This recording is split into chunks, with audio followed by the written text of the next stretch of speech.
All right. Our audio's good. We're in. Or our mics are live. Cool. All right.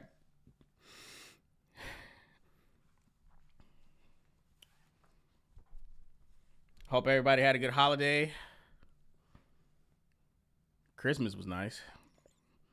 Good hanging out with fam. Presents and stuff. Good food. You know?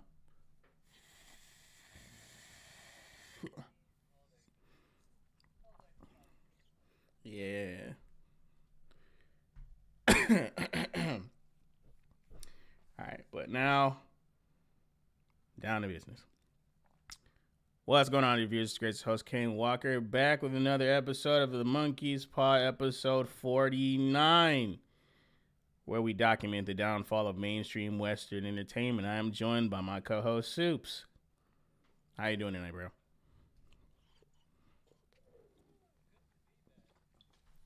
Yep. First show of the year on the 3rd of the month. I guess the only thing that's really been happening has been in like TV, not really that much in film. We're noticing another trend with the video game adaptation stuff, which it wasn't hard to predict, but we predicted that like a show or two ago. And I'm not at all interested to see what direction that goes in, because you know they're not going to do any of it justice. Go ahead. Just in general, they were going to do God of War Ragnarok. They were going to do, they've already done The Last of Us 2. And we know that they're going to end up doing a couple more shows. I don't want to spoil the one that we have lined up to talk about, but I mean, 3 times indicates a trend, so it's definitely going to happen. One of the biggest things to be talked about, go ahead.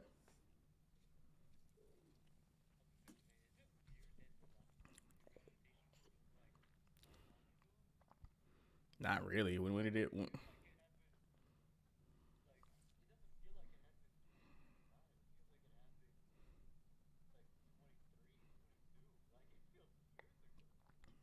That ended in 2025? I had no idea.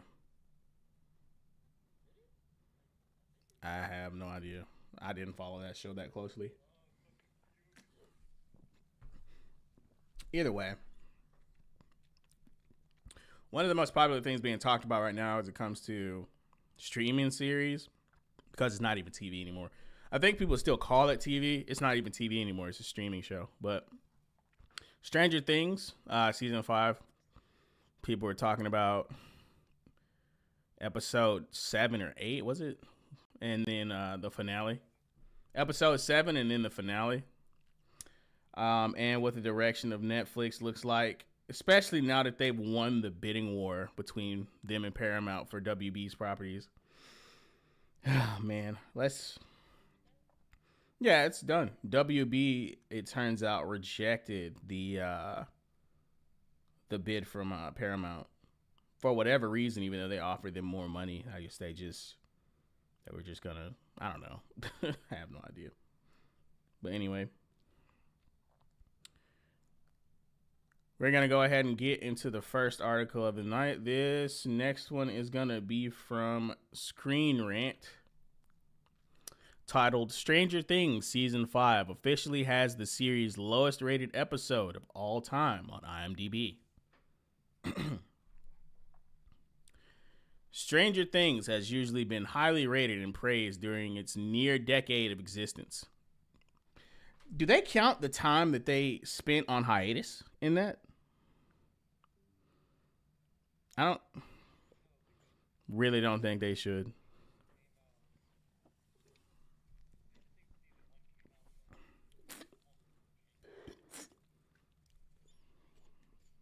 Really?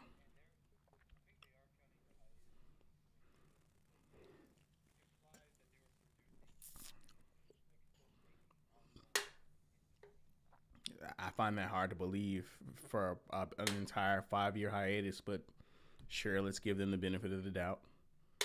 Um, I guess in the loosest. That's what I figured. Schooner Tuna. The show pretty much died. I guess in the loosest possible sense, it has existed for 10 years. It certainly hasn't been running for 10 years, especially with that fucking hiatus. What's going on, guys? Thanks for y'all showing up. If you're just getting in, please hit the like button. We're about to get into some Netflix stuff, what they're planning on doing, and what is currently on their platform. But yeah, we're just kind of jawboning about Stranger Things. Soups actually ended up watching it. I had no idea he was watching it, like, at all. But apparently he's like, go ahead.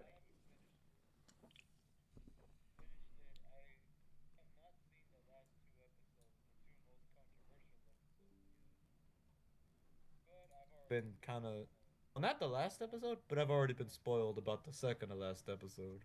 My bad, So Alan. yeah, I had it. I had Soups muted, Alan. That's my fault. That's a neck for me. My bad. He's unmuted now. Fuck. I'm so sorry, Soups. wait, hold on. You haven't muted the whole time? Yeah. Luckily, you haven't said too much. But yes, I fucked up. I'm sorry. But go ahead. We were talking about how you were watching Oh, Stranger Things. I didn't even know you were watching it. Go ahead. I have been watching Stranger Things for a good while with the Yeah. family, but we Mm-hmm. haven't seen the last two episodes, the big two controversial ones yet. We just hadn't gotten to it. But the internet kind of already spoiled to me what happens in the second to last episode. I'm trying not to be spoiled on the finale, but I'm not hearing good things about it, and I can see why. Yeah, people have been roasting Stranger Things on Twitter ever since episode 7. So I've been seeing, hey, Schooner Tuna, subscribe. Thanks, bro. Glad you're here.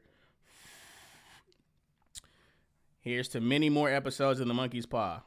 Hope you become a regular viewer. We'll continue. Go ahead, Steve. No, I finished my statement. Okay. Let's continue a little bit on with the article.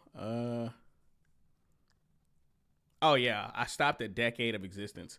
But season five's latest episode proves that not every series is perfect. I feel like that's an understatement. This has had like 2 seasons that were like rated low. Like season 3 I heard was bad, and now season 5 is being rated as abysmal. So Dude, hold on. It said not always a perfect. It's talking about not a perfect show. This show hasn't been doing well since the first season. Like after season one, it's just been a roller coaster of I have viewers. also And if we're heard talking that. about quality, I heard the first season was great, and then everything else has been a mixed bag, pretty much. yeah, I mean, because season one, you could clearly tell that it was the only one they actually planned for.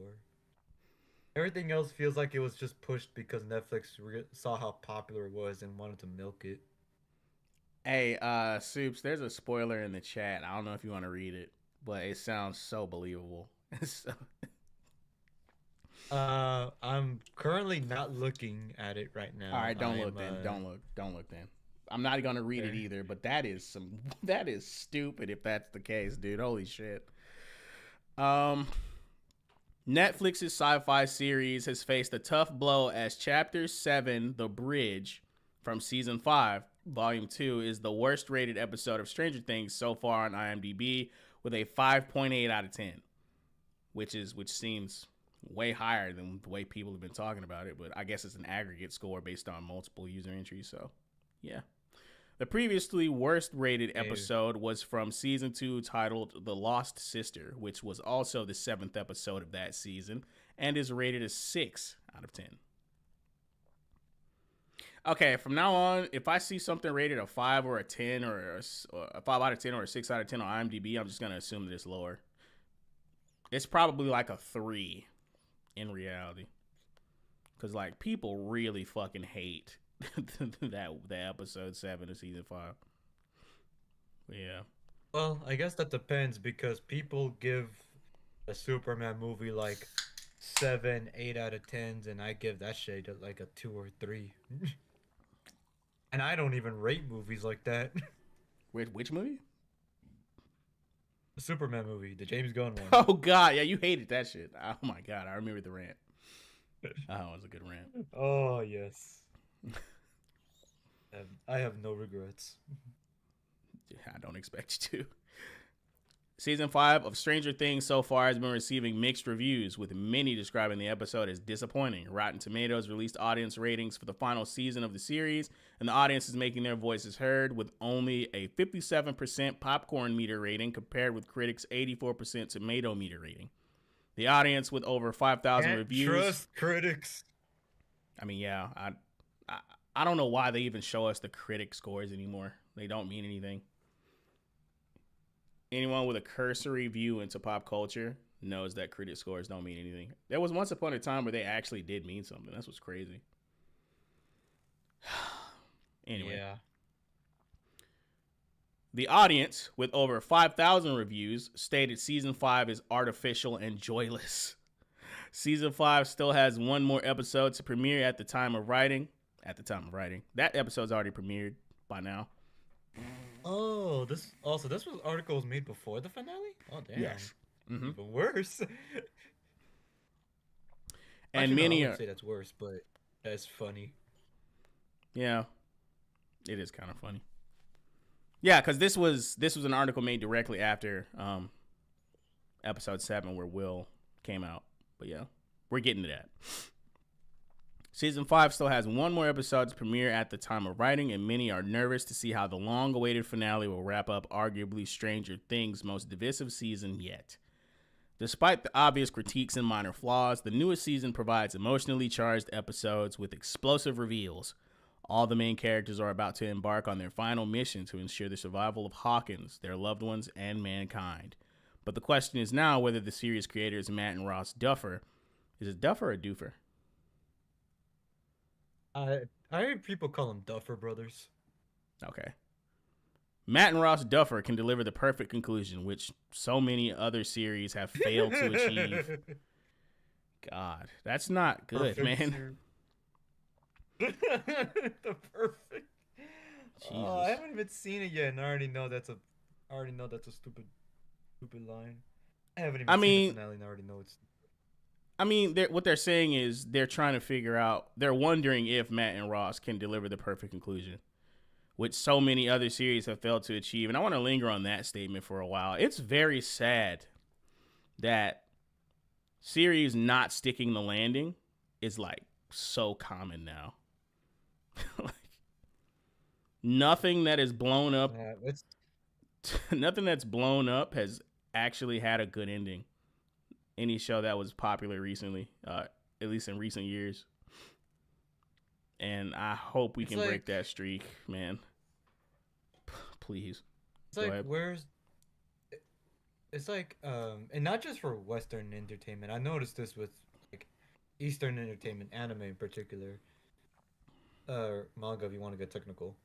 It's either they don't stick the landing or they just perpetually continue it long after it's overstayed its welcome. That's what I've noticed. Like, the companies are either too scared to let something be, like let something end, or they just don't care and just want to keep milking it until, even if the wheelbarrow is dried of ideas. That's without counting all the woke shit. I have a couple thoughts, but the first one I want to convey is this. I'm going to say it to the day I die. You cannot be the greatest show of all time and still be ongoing. You can't, bro. People are trying to crown One Piece greatest anime of all time, and the shit's not even over. Hell no. The shit's not even over. You can't do that, bro. It's not how it works. There is no way an ongoing show can be rated greatest ever, bro. No. Doesn't even make any sense. Because the ending to a series is that important, bro. It puts everything else into perspective. There's no way. Also, okay. I feel like a lot of series coming out now are very flavor of the month. I feel like they're writing shit for hype moments and aura and fights. So I think that's how I feel, bro. I think that's the only thing they're writing for, bro. They're not really writing for complexity like they did with something like, Death Note or Fullmetal Alchemist Brotherhood or Psycho Pass or Welcome to the NHK Speaker for. I don't see it, bro. Like, when's the next show that's gonna come out? Maybe it's because most of the release schedules I see only showcase shonen. Maybe there has been like some anime drama or something, crime, sports, something other than shonen in the drop, but I haven't seen it. The only thing people seem to be talking about is pretty much shonen. That's it. One thing I want to say to that is well, one, are we also counting like spin-offs and other branches of a franchise? Like, if the main Yep. series if the main series has ended, but the IP kind of continues on through a different way, like a prequel series or a sequel series, does that still technically count? Well, no, if the main series ends, it's over. And if they do like a next generations thing or they come back 5 years later with a movie, no, the series still technically ended. So I wouldn't count That's spin-offs what I as want. I wouldn't count spin-offs as a continuation of a main series. No, it's just attached to it. I don't know, cause like when I look at something like Boruto, it just feels like someone is just recontinuing Naruto but through a different character, Yeah, it's a next and it generations type sucks. of, yeah. I know, but That's it the like it doesn't problem. make me. Could say you first, because I have some thoughts on that. I was just gonna say, cause to me it doesn't feel like it's a a separate entity in the same universe. It's just the studio wanted Naruto to keep going, but they can't keep doing it because of how the original Naruto series ended. I mean, So they just kind oftentimes of it that's feels what like it they just is. repackaged it. Oftentimes that's what it is nowadays Yeah, with but it's studios. They just want to do a next generations to cash in on the IP while trying to market it to a younger audience when they don't really need to do that. They can just show the original Naruto again and just make something new. Also, the reason why you can't have the same moments from the original appear in the next generation's arc of that same series is because 9 times out of 10, the next generation is just going to be doing all the same things you already saw from the original characters. So those moments aren't even special. Like, even if you've yeah. never seen them before and you just grew up watching Boruto, it's still going to be lower quality than if you would have watched the original Naruto. Because the same writers aren't there, the same passion is behind the project, and it's just a rehash. The problem is, Right. if you've never seen the original Naruto, you would never know that. So, I would find that hard to believe that someone hasn't seen the original Naruto, because I mean, even though it's been a long time, it's I know there's still possible. plenty of channels. But there's still plenty of like TV channels and streaming services that rerun or keep promoting the original. If not the original, then at least Shippuden, and just kind of do anniversaries where they just bring back the iconic moments of the original Naruto. It's like it doesn't feel that it doesn't feel like there's there kind of a kind of separation like between Dragon Ball and Dragon Ball Z, because many of us saw Dragon Ball Z and didn't watch Dragon Ball. Naruto and Naruto Shippuden, I don't see that disconnect. Or between those two and Boruto, I don't see the disconnect. Everyone who watched Boruto watched Naruto beforehand, I feel like. Well, I brought up that perspective because that's why they made Boruto. They made Boruto in the hopes of capturing a younger audience. I don't know why they did that because the only people that would probably be watching Boruto are the same people who watched the original series and Shippuden. So, again, I, I mean, don't shoot the messenger. I didn't write Boruto. No, no, that is true. That is true. That is probably why they did. That is probably why they did it. It just don't make sense. Yeah, exactly, Tuna. And that's the problem. It really is so common that series fail to stick their landing that they can put this shit in an article and it makes sense. So many other series have failed to achieve. It should not be that way, bro. I'd rather an ending be mediocre than trash, because at least the ending would make sense if it was mediocre. You know, it's sad because especially if it's like a show that's like actually like really beloved for like a long time, and then they just miss it at the very end, like Samurai Jack. Or Game of Thrones. Oh Wait, yeah, did the yeah, end? Wait, yeah. hang on. Don't spoil the ending to Samurai Jack. I know that show is like 100 years old, bro, but you gotta forgive me. Was the ending bad? It's not Game of Thrones level bad, but it could have been Damn. better.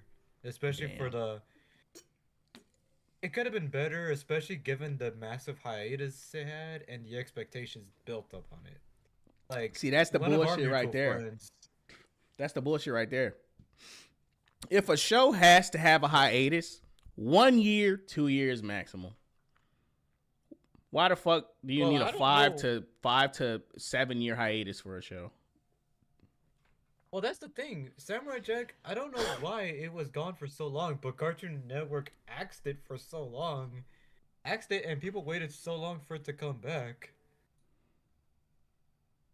So it's basically just that show was just clawing back from the grave to have one last go, and it carried 10 years of expectation that people had. That's the problem. It was unjustly canceled from the previous network. That's not really Samurai Jack's fault. No, But, it's the network's you fault. know, It's not the creator of Samurai Jack's fault or the writers that were in charge of writing the show's fault. It's literally the network's yeah. fault. But let me finish this paragraph and we can move on to the next section of this article. Another failed series finale has been said to be Game of Thrones, which was always highly rated, but the last season is often cited as one of the worst finales of a TV series in recent times. Of course, Stranger Things would change its fate, and the entire season could be saved in the public's opinion. Or, excuse me, could change its fate. And the entire season could be saved in the public's opinion as long as fan favorite characters and their stories are wrapped up satisfyingly and questions are answered. Hopefully, the finale will provide what people have been craving from the sci-fi series as it reaches its end. Spoiler alert, it did not. I have a question. I have a question about that actually. They didn't even go into what happened during episode 7. Why didn't they do that? Damn it. Well, because this article is just about the ratings. It's not about the actual material of the show. Shit, I might have to look for one real quick, but go ahead and talk.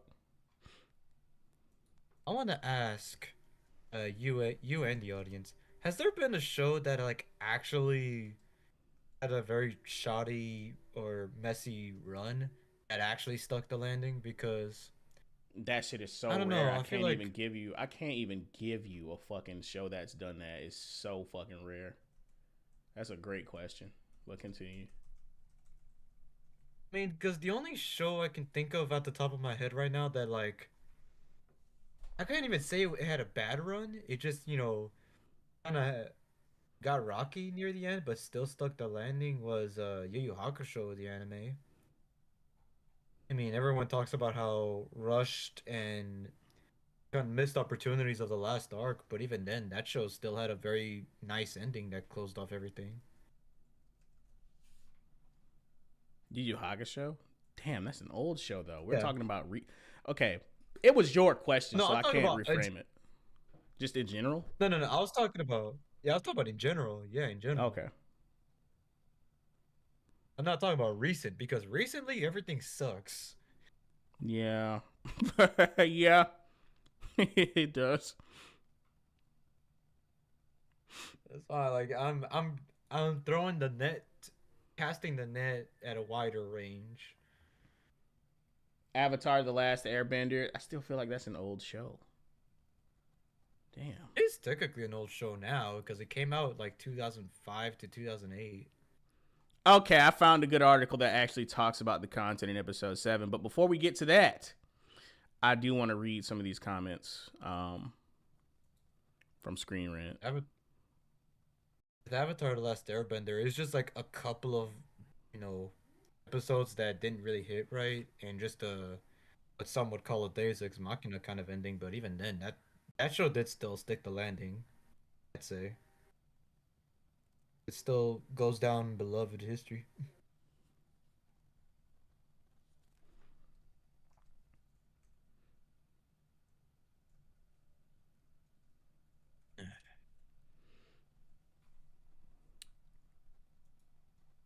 Actually, let me see if is.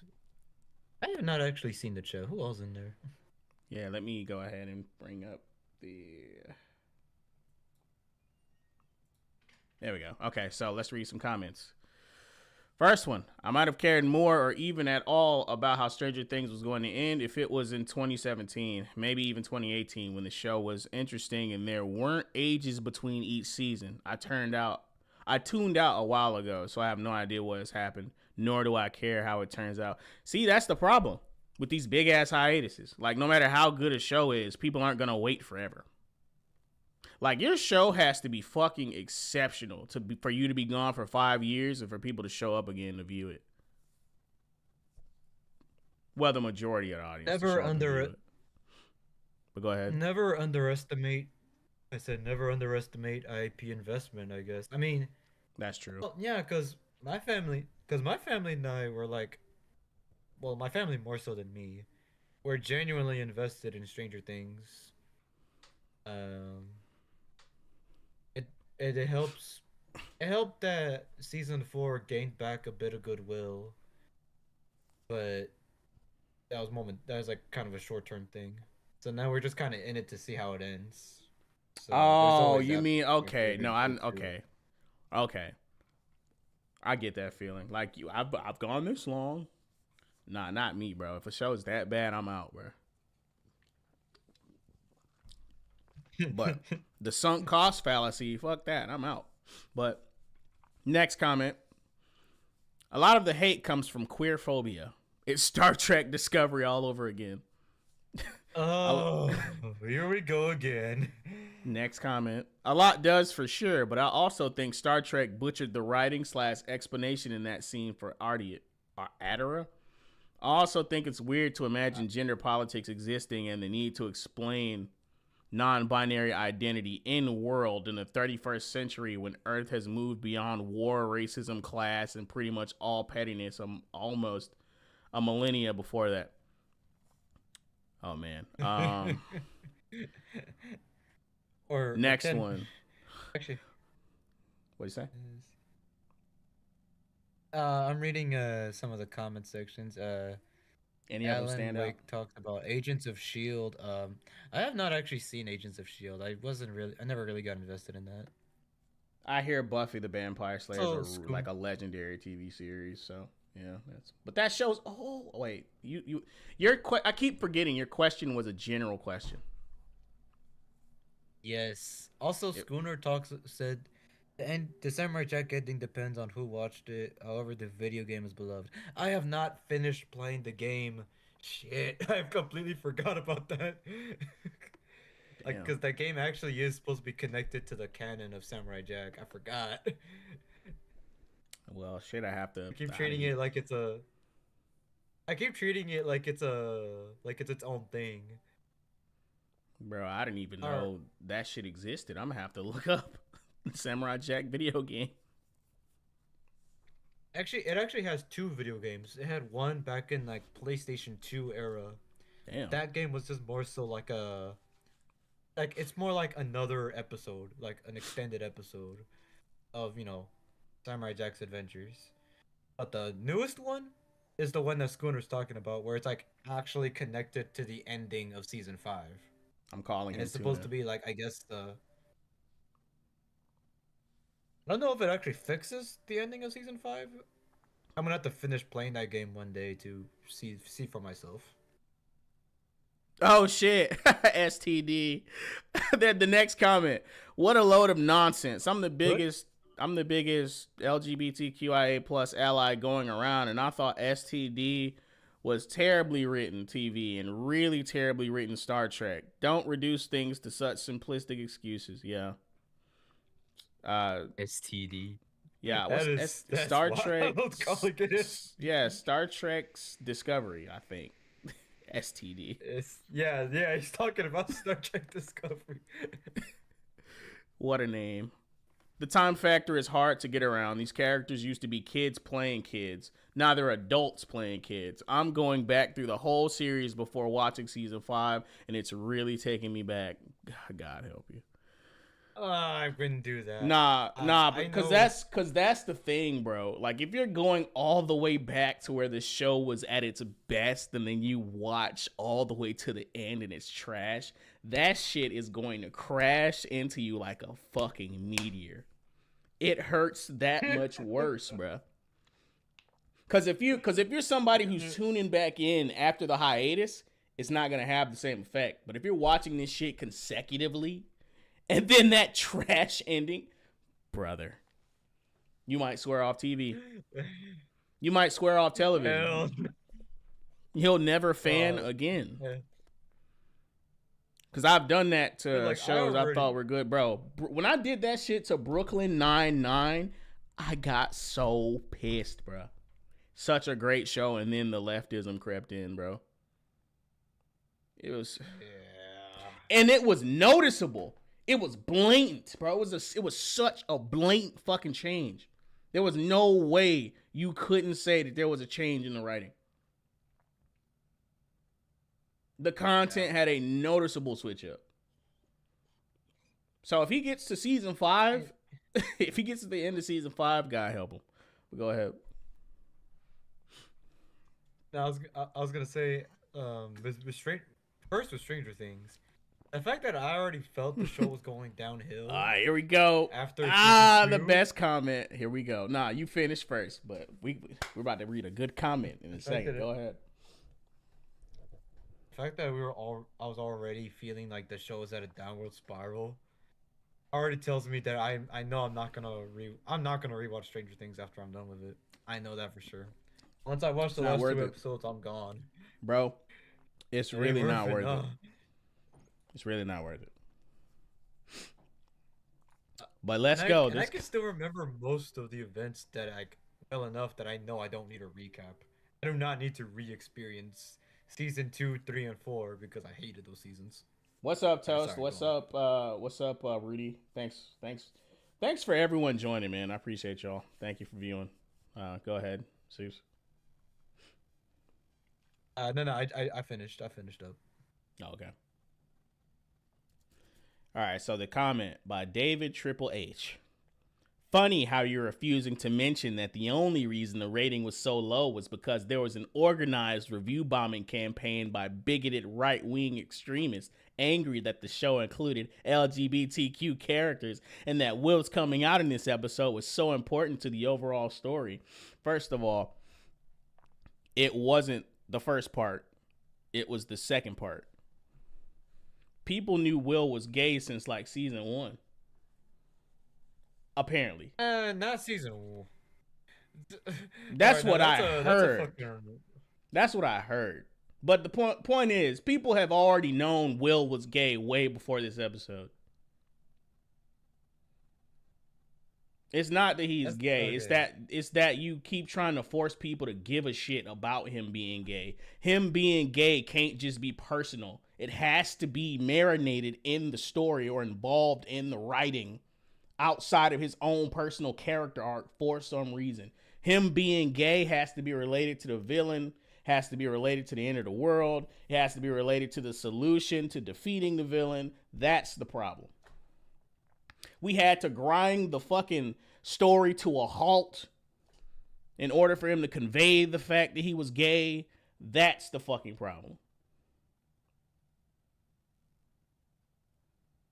Why does his identity have to be so fucking important?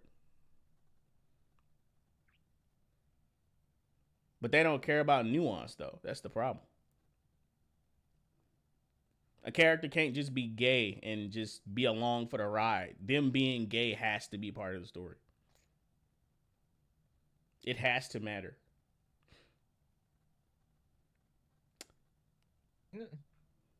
What were you gonna say? I was gonna say, if people are saying, or if the show or people are saying that Will was gay since the first season, fuck the hell off. There is no way you're gonna convince me that 11-year-old was gay from the start, just naturally, especially in the fucking 80s. I might have misspoke on the season one thing, but I heard that people had been peeping how he was looking at Mike, I think his name is, for a while.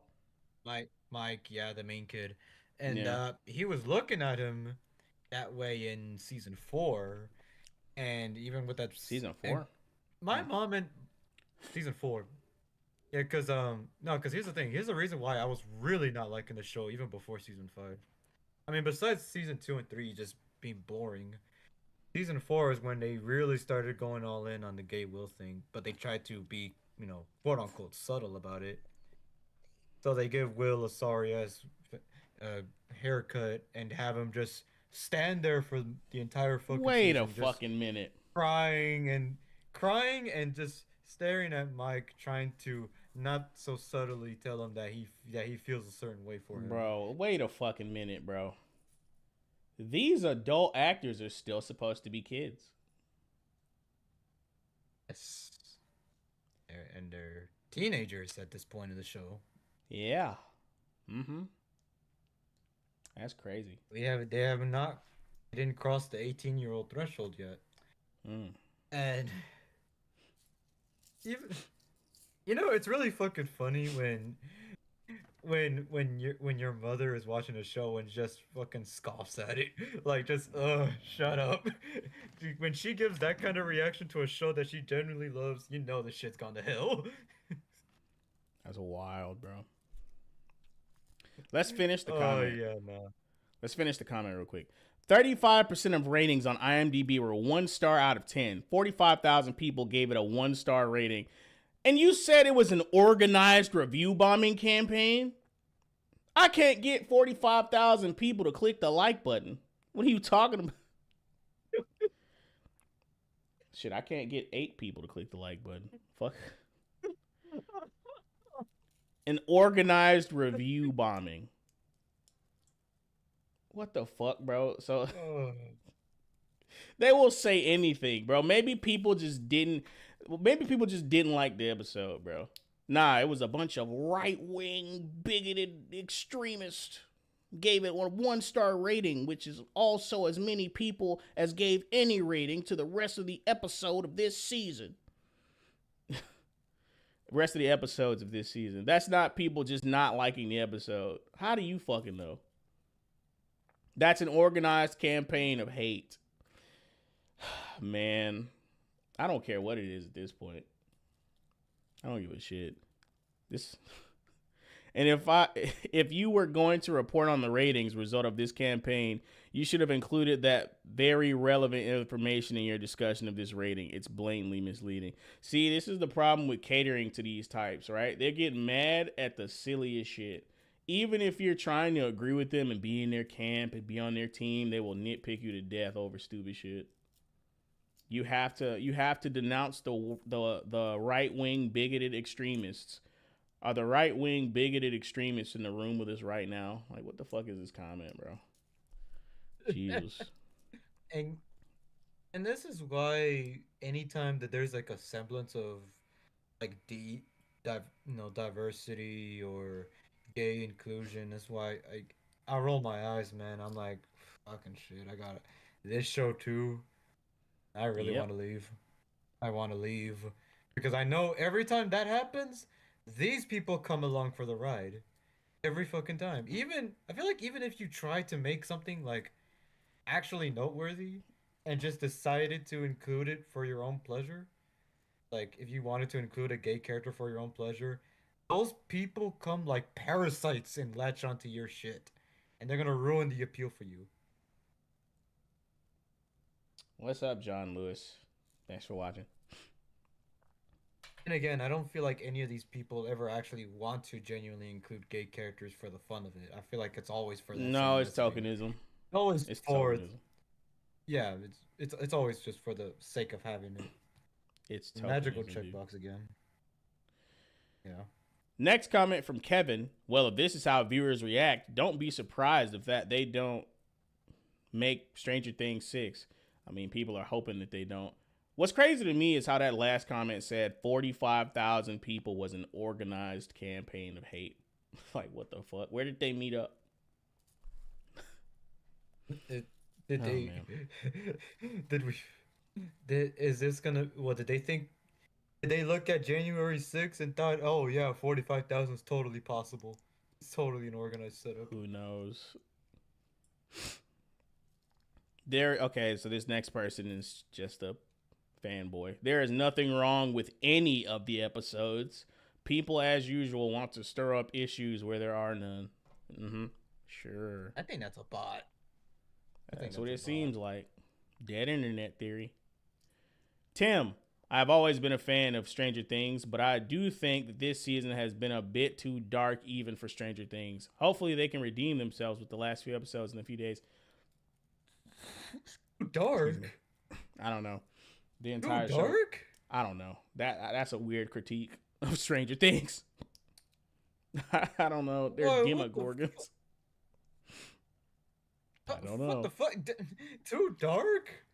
I don't know. Kidding me? These fucking maybe he's commenting on the fucking... lighting, bro. I don't know. The lighting? You know how long it's been since we've had a dark fucking room in Stranger Things? Bruh, I'm trying to give him some leeway. I don't know what the fuck, bro. I don't know. I'm trying to man, this show's been light and fruity for like at least 2 of the 5 seasons. And season 3 barely has any dark rooms. It hasn't felt like an actual dark show since the 2nd season. He goes on to say, I agree. Despite the gore and the death. He goes on to say, I agree with the writer of this article that Game of Thrones last season was not up to the high quality fans had enjoyed for many years. To say it was one of the least popular seasons is a bit of a stretch because I think most fans simply hated the last 2 episodes and especially the finale. However, in the annals of TV, the 2 most underachieving and disappointing episodes have to be the finale of Lost and that of Seinfeld. The creators of Lost should have done... Why the fuck? Oh, I guess I'll finish the comment. The creators of Lost should have done a post-finale recap where they explain where the Lost characters had been and where they were at the end. Just very unfulfilling. And Seinfeld was just plain boring, I guess. Hold up. I want to respond to something Alan says. He says, what do you mean dark? Nobody's dead. Nobody will die except a bunch of military dudes no one cares about. Yeah, that is true. Especially during season 5. I haven't even seen the finale, but all throughout season 5. Only people who died were just asshole military dudes. Because the Demogorgons can somehow tank bullets. They look like the show is so fucking inconsistent with... The show is so fucking inconsistent about how it wants to handle Demogorgons and weaknesses. The story will bend its fucking spine, if it has any left, to have the main character survive whatever scenario they need to get out of, or succeed in whatever trap they need to complete. It's wild, bro. It's so fucking stupid. It's so fucking stupid, man. I found another article actually talking about the content that went on in the episode, so we can get into that pretty much right now. All right, this next one is unfortunately going to be coming from IGN. Stranger Things Season 5, Episode 7 sparks review bomb battle as fans combat backlash to hotly debated scene. 11 out of 10. Stranger Things is suffering from review bombing. Bro, listen, review bombing isn't real. I'm sorry. I'm tired of people saying that. Review bombing is not real. Already on that shit. I have to make a video about this term, bro. Review bombing is not real. I'm writing that shit down right now. That's probably going to be my next video. Review bombing is not real. Y'all think I'm bullshitting. I'm writing this down right now. Well, typing it, I can hear same the. difference. I was gonna Same, say I could hear the same, pen strokes. same difference. Review bombing is not real, and that's gonna be the fucking title of the video. Review bombing is not fucking real, bro. Either the audience likes it or it doesn't. You put out a trailer and it looks like shit. People are gonna say this looks like shit. You put out a trailer. You see, that's the thing, right? Even before movies used to drop and they put out trailers when the MCU was hot, when people would go on pages and review it, they would leave like 5 stars for it and shit, and that was all well and good. But as soon as shit started being trash and people started leaving negative reviews before something dropped, now it's review bombing. And Insane stuff. also, I feel like it's also something to note when people took like past movies, past TV shows a lot more seriously with how they rated things. Like you would Because the see writing, like because old they were 2000 used to a movies that certain. people gave. Yeah, finish first. Finish first. I mean, I was just talking about how like old 2000 movies, for example, like Star Wars prequels, Mm-hmm. the early Marvel movies like Hulk, or even Mm-hmm. Thor: The Dark World. I remember those movies used to be rated like a lot lower. Be- And now not only do those 2000s movies look hella fucking good, look really good, but now we're also living in a time where people either overrate something to the point that like we don't believe that you're just real anymore, Mm-hmm. or something is just so rated so low because it just sucks that much. It's like the in between is rare, where something is just meh. Before it comes out, or just in general. Well, before it comes out, or even after it comes out, like just in general. Yeah, man. Like when people tell you that you can't judge something being bad before it comes out, it's insane to me still, bro. Because it's like trailers are specifically put out to gauge audience reception. That means whether it's a good reception or a bad reception. So why is the only correct answer to hype shit up? That shit still annoys me. Doesn't make any sense, bro. Like, Yeah, I remember we had that whole conversation when I told you that the first time on the show. yeah,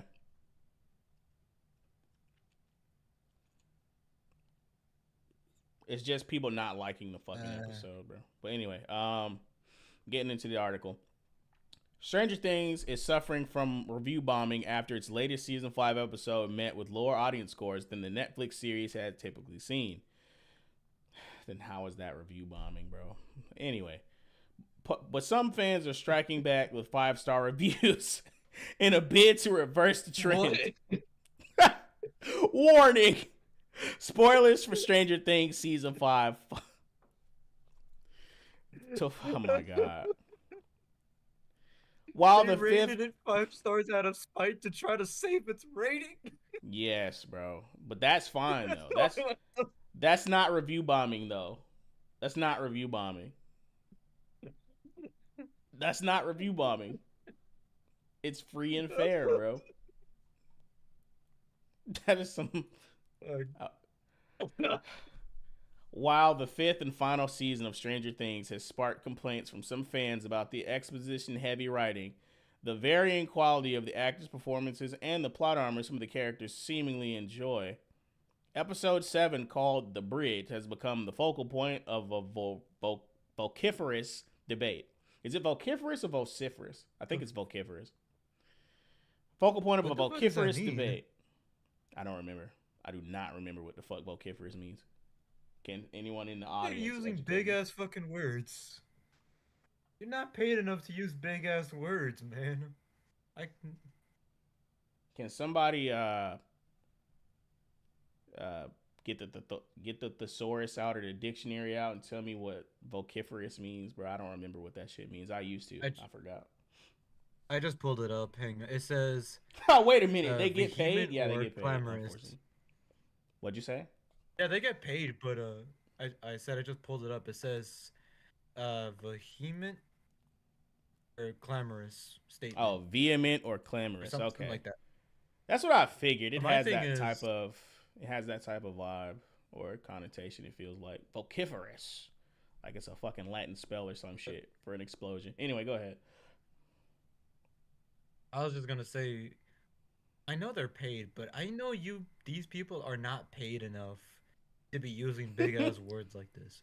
Why do you do this? For the love of Why the do you try game. to write words to make you sound smart? Like For the love of the you are game. not paid enough to write this pretentiously. Love of the game. Oh my god. Episode 7, It's called The Bridge, has become the focal point of a vociferous debate that has spilled over into review aggregate websites.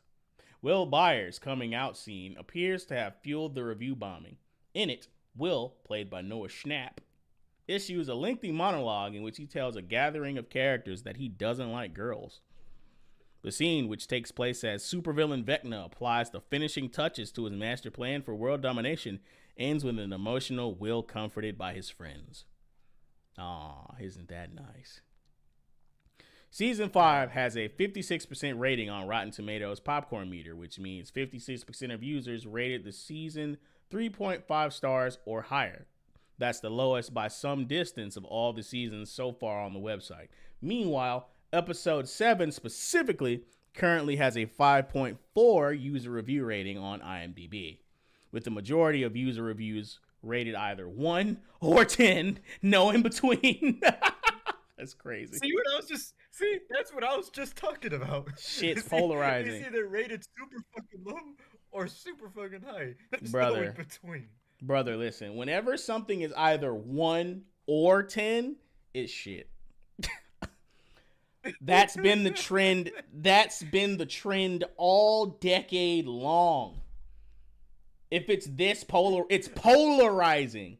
Like literally 1 or 10, nothing in between. It's gotta be shit, bro. That does not bode well. Dear God. One of the 1 out of 10 IMDb user reviews declared Will's coming out scene as the worst thing I've ever witnessed in film history, and that's saying something because I've adored god awful movies and shows. Worst episode ever, complained another viewer. Stranger Things seriously disappointed me with how it handled Will's storyline, and it honestly made me angry. After seasons of careful build-up, emotional trauma, and quiet character development, the show suddenly made Will explain his feelings in a way that felt forced and unnecessary, like the writers stopped trusting the audience to understand subtle storytelling.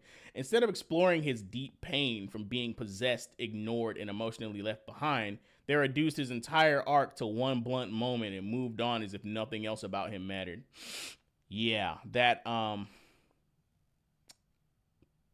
is a very well thought out comment. I, Despite never having well, watched the halfway. show, I'm inclined to agree, which is crazy. Like that is very persuasive because I did see clips of Will getting like congealed to some black mass on a wall and having a tube shoved down his throat and shit. I saw stuff like that. I saw the psychic attacks he had to endure, all of that shit. But apparently, You know, him being gay mattered way more. But go ahead. I was gonna say I mostly agree with that review, but there's something I feel like I gotta say about this because when I was throughout the 5 seasons that I've been watching this kid, first 2 seasons he doesn't have much character development. He's just been like the damsel in distress of the show. That's just first 2 seasons. Mm-hmm. Season 3 really did nothing with him. Like he had no real development in that one either. He was just there, being a bit of a sissy. And then season Damn. 4 is when they started adding in the gay shit about him, but trying to be subtle at the time, and he still wasn't doing real anything. Being sorry and just extra. He wasn't even really helping Eleven with her issues, and they were basically, and he was basically like a supposed to be like a brother to her. Season 5 is when they actually started trying to do something with him, which I did like. Like when you talk about the psychic attacks, the Mm-hmm. possessions, Yeah. Like he did finally have something going for him there. And then they sank that shit down with the by bringing back revamping the gayness like it's a fucking Political party. like a right hook about to hit you in the face. They had Oh to yeah. Oh yeah, they're beating you over the head with that shit. You know what's crazy is that it also continues the trend of them depicting male friendship as homosexual. Because Mike and Will are supposedly best friends. yeah, they're supposed to be. Why does They Hollywood are want to best make friends male? because Mike. Go ahead. No, sorry, I was just saying they are best friends because Mike was always the one who led the charge in trying to rescue Will every time he got kidnapped, and you know he's always trying to emotionally support him. Hmm. Why? You Why does know, Hollywood? obviously that was just supposed to be them being friends, especially since Mike has had a whole love story going on with Eleven, Yeah, like he was dating Lev. Which, by the way, which makes the couple. gay. Go ahead, continue.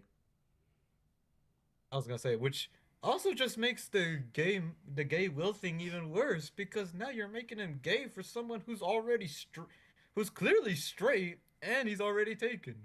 So that makes you look worse. On top of being gay, you're not just gay, which is already a fucking annoyance, Oh but now dear. you're gay for someone who's straight and taken, which just makes you look stupid. Personally, I don't care if the character's gay. I'm just tired of them trying to make us care and it being so involved in the writing. You know what I mean? It's just annoying. Yeah. Um, like it's not a personal character arc. Like for some reason, this shit has spilled over into the main plot. It's not a subplot anymore. But anyway, um, two things about that. Oh, Did I already ask why Hollywood wants to make male friendship gay? Anyway, if I did, I won't retread it. But apparently, 11 was supposed to be like one of the main psionic people or something. Like 11, I remember her being he's over a a lot of the advertising and shit. But for some reason now it's all he's about Will. He is the main psychic, the main one with the powers throughout the series. Yeah. Will's thing is just like it's a more recent development, but that's just it's from a very different circumstance because Eleven's from a government experiment. Will's Mm-hmm. thing is that more directly connected to the monster. Okay, that's all I had questions about. You think people would be more upset about that, but I haven't seen anything. I saw somebody leave a comment in the chat about that too, so that's why I was wondering. Because they were right. Yeah, 11 was like the talk of the fucking town when it came to the show. But yeah. I mean, yeah. I mean, she. The thing is, it makes sense because not only was she like a basically a different version of Charlie from Firestarter, if you think about it, in with the psychic powers and shit, but she was also actually a fun character outside of it too. You know, Mm-hmm. at least for a while. Now with season 5, I mean, she's the one with the most agency, but she's not as fun as she used to be. I guess. I guess because just her character's already peaked. I'll say that much. Her character already peaked, and they're kind of just retreading old grounds of her. In the Dahmer show's defense, Tuna, I thought they did that because it was based on a true event. That's what I thought. For the Jeffrey Dahmer show where he kills the gay black guy, I thought they did that relationship because that was based on a true event. Like Dahmer himself was gay and he had like a actual love interest. I thought that was something that just happened like historically with his like murder case with his case. I didn't even know that was some propaganda shit. I didn't take it that way. But While I'm anyway. reading the comment section, yeah, Alan, my bad. Yeah, I meant telekinetic. Yeah, not psychic, telekinetic. Well, I mean, there's an umbrella for psychic or psionic powers have a fucking umbrella. Telekinesis, telepathy, mind reading, being able to pull memories from Steve. objects, see into the future. Anyway, that's a whole other lesson. To finish up this comment, He goes on to say, it felt lazy, rushed, and poorly written, more like a checklist decision than real character growth. Also, when was it established that Vecna was using Will being gay as a weakness? Like, when was that Honestly, explained in the story? actually, that wasn't explained as far as I've seen. The whole time it wasn't Vecna wasn't never using that angle on him. He was just using him as a I don't know if I could say this. Uh I suppose I guess I Vessel? could say this, but basically he was Vessel? just using him as like a what? As a vessel? Essentially, yeah, like to see through him through, Oh, psychic powers. yeah. A conduit. That's really it. It wasn't about the gayness. It was just he was just An using him to avatar. see through him, to spy for him. Yeah. Yeah. To spy Or through a him. thrall. That's what So he was Will doing. was a thrall to Vecna. I guess you could say that. Okay, well. But anyway, Tuna, telekinesis, telekinesis as a power is literally just moving things with your mind or being able to interact with the world physically with your mind, like being able to pick shit up and throw it and yada yada, blah blah blah. But as far as psychic or psionic powers, that's the umbrella. When people say someone's psychic, they're actually using the wrong term, sort of kind of. They're using a colloquial term. What they mean to say is that the person is clairvoyant, which is another psychic power. But anyway. Now, that means Mob Psycho's been getting it wrong the whole time because they always called their powers psychic powers, but I mean, no, more that's so just like that's the umbrella telekinesis. term. Either psionic or psychic powers is the umbrella term. And the colloquial term for psychic is clairvoyant. But yeah, Will deserved thoughtful. Will deserved a thoughtful, meaningful storyline, not something that stripped away his depth and turned years of build up into a shallow and frustrating reveal. See, what's crazy to me about this article is that they're highlighting this particular comment as like a review bomb. Like, this seems like a very well parsed and thought out comment that articulated its points in specificity about what exactly they found wrong with the execution of Will's character arc. But I'm supposed to be in disagreement over this comment for whatever reason.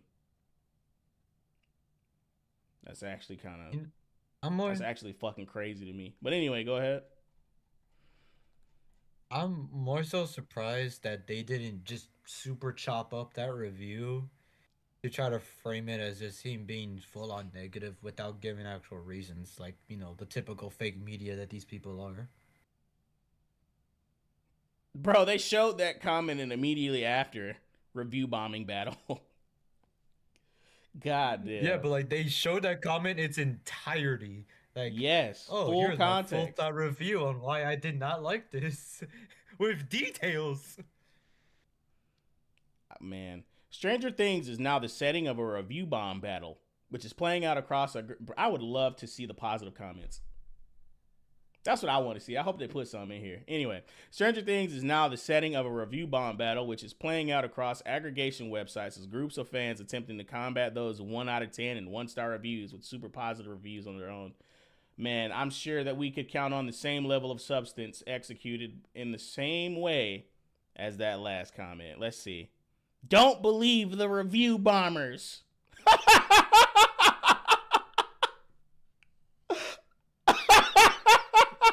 Start quote, end quote. No, hang on, wait. No, they broke it up. That's not the whole thing. They broke it up. My bad. Hold on. I thought that was the whole shit. There's a comma right there. Hold on. Don't believe the review bombers. Reads one 10 out of 10 user review on IMDb. There are many who will say that the coming out scene was unnecessary. But when the Duffer Brothers ever put something in that won't be followed... What the fuck? But when have the Duffer Brothers ever put something in that won't be followed up on? That's a terrible fucking. That's not a fucking argument. Anyway, it will come up in the finale. Trust, it didn't. It did not come up in the finale. Yeah, that's what's funny. It did not come up in the finale. Not only did they spell out why Will needed to come out, they gave his moment the gravity it deserved. What do you fucking mean? What do you mean? Oh, dear God, bro. The fact that so many are angry about that. Go ahead.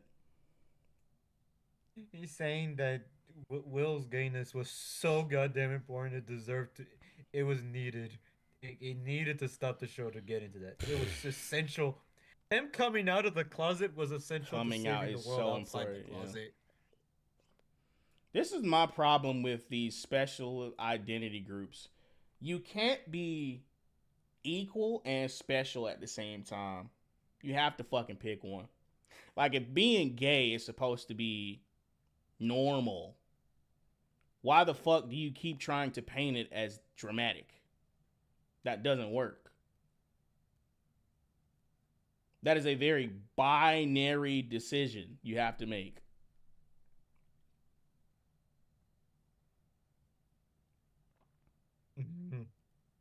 Like, anyway, the fact that so many are angry about that and done called it unrealistic about a show full of monsters and other. See, I hate this fucking argumentation. Bro, I swear to God. When people argue like this, when they conflate critiquing a show's writing with you having to suspend your disbelief over it being a fantasy show, this shit annoys the fuck out of me because it's not the same. The show has rules, right? It explains to you why the psionic powers exist and why you're watching the show is exactly because of the fantastical appeal. Conflating that with poor writing is fucking silly, bro. Like,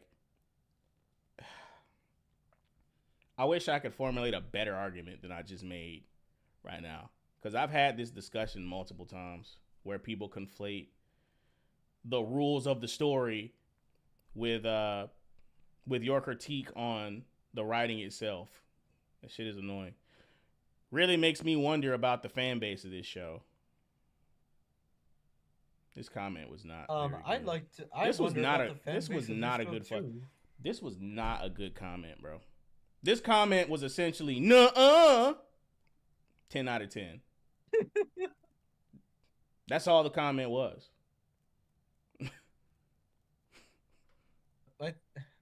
My thing is, that last bit where he says really makes me wonder about the fan base of the show. I wonder about the fan base of this show too, because on one hand, we have people like this specimen of called a human being, and on the other hand, we have everyone else with common sense.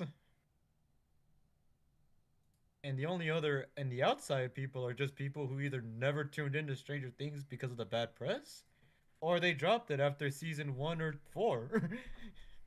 I was just never interested in Stranger Things. Not on any hater shit, just never interested in it. Oh, well, you saved yourself a headache. Yep, every time. I've never felt like I missed out on a show so far. From the ones that I've been dropping. I didn't get into Game of Thrones. I don't feel bad about it. Didn't get into this. Don't feel bad about it. What's next? What other show should I not? What's the next show that I shouldn't watch? You know what I mean? Yeah. It's like, can't wait to not watch it. I can't wait to not watch it. Give me 1 second, y'all. Sorry. Oh boy. Yeah. My keyboard just died. A subhuman. My keyboard just died. My bad. Ah, well, shit. Nope. I got a spare. I got a spare keyboard. My bad, y'all. My bad.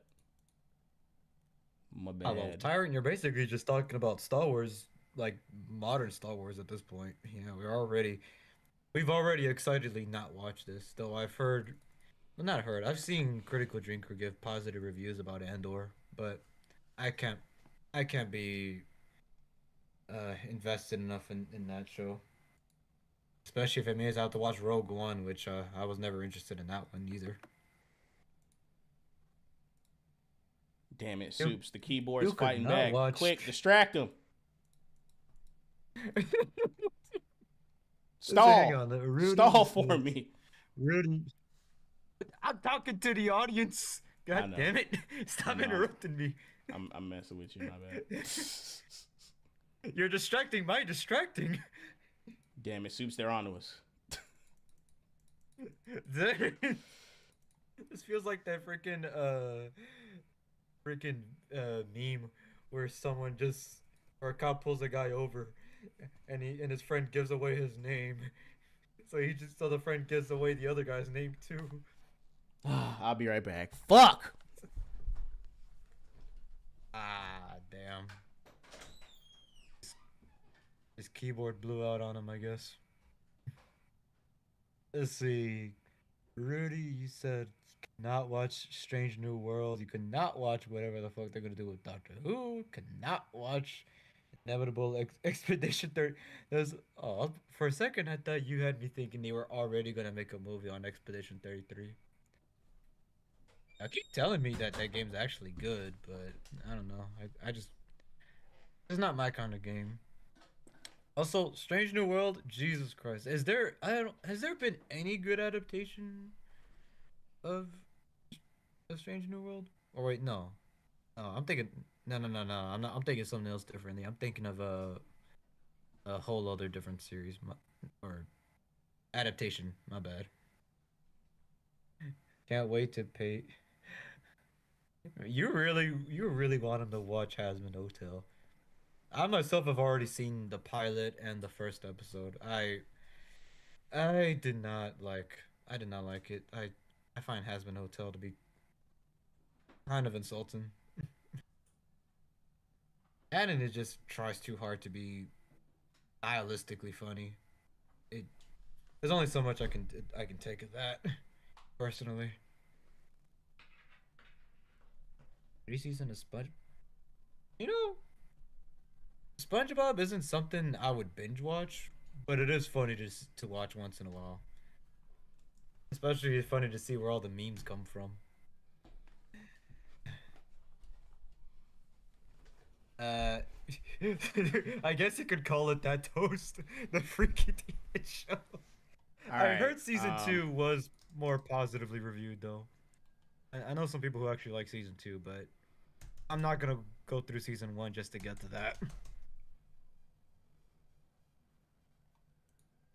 Nah, toast for real. I know some people actually like genuinely like season 2 of Hazbin Hotel, but I'm not speaking for myself. I'm not. Why would I skip straight to season 2? That does not feel right. Wait, hang on, did Drew end up showing up? Because he asked me to review Hazbin Hotel. I really don't. Yes, Drew is. Yes, that's Alan Wake. He's been here the whole time. What? That's Drew? Plot twist. Yes. He got my ass. I had no idea, bro. I had no idea that was you the entire time. My bad, bro. You got a different screen name here, bro. Shit. It's been that way this whole time, man. I didn't know his name was Drew though. Yeah. He's a man of many names. But anyway, my keyboard is working again. Sorry, guys. I'm gonna go back to reading the article in a second. I hate when shit like that happens. Like the batteries in my mouse will die or my fucking keyboard will die. Man, all right. Wait, Alan, you said it's the story self-contained. It's not. It's barely connected to season one. Really? That sounds weird. Uh, he's talking about Hasbin Hotel in the comment section. Shit, where did I leave off? Oh yeah, I You finished left this off trash after comment. the believe. You left off of after believe review bummers. Great, Yeah. great show for the nerds. That's where you're at now. Okay, great show for the nerds, Great. reads one 5-star review on Rotten Tomatoes. For those who can manage their expectations and enjoy the world of Stranger Things. 2 or 3 scenes that could have been paced or placed better does not undo the entire series. People need to chill and stop expecting perfection.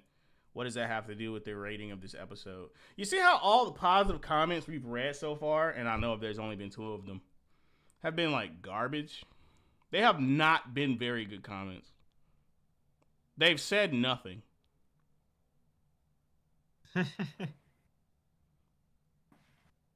Whole lot of is doing a whole lot of yammering.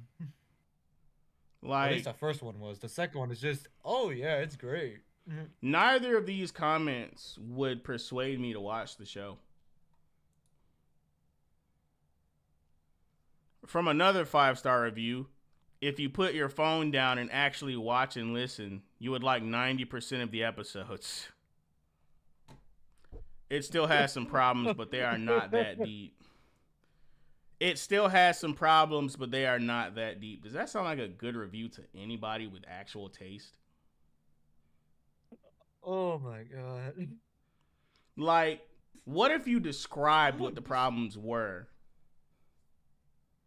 What if you did that? You don't get to make the distinction or the decision for me that it's not that deep.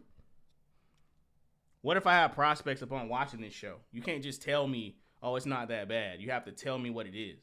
And I judge whether or not it's that bad for me. Because I'm a potential viewer. Nah. No, bro. People are reactively giving this shit a 10 out of 10 because they saw people didn't like it. That's weird.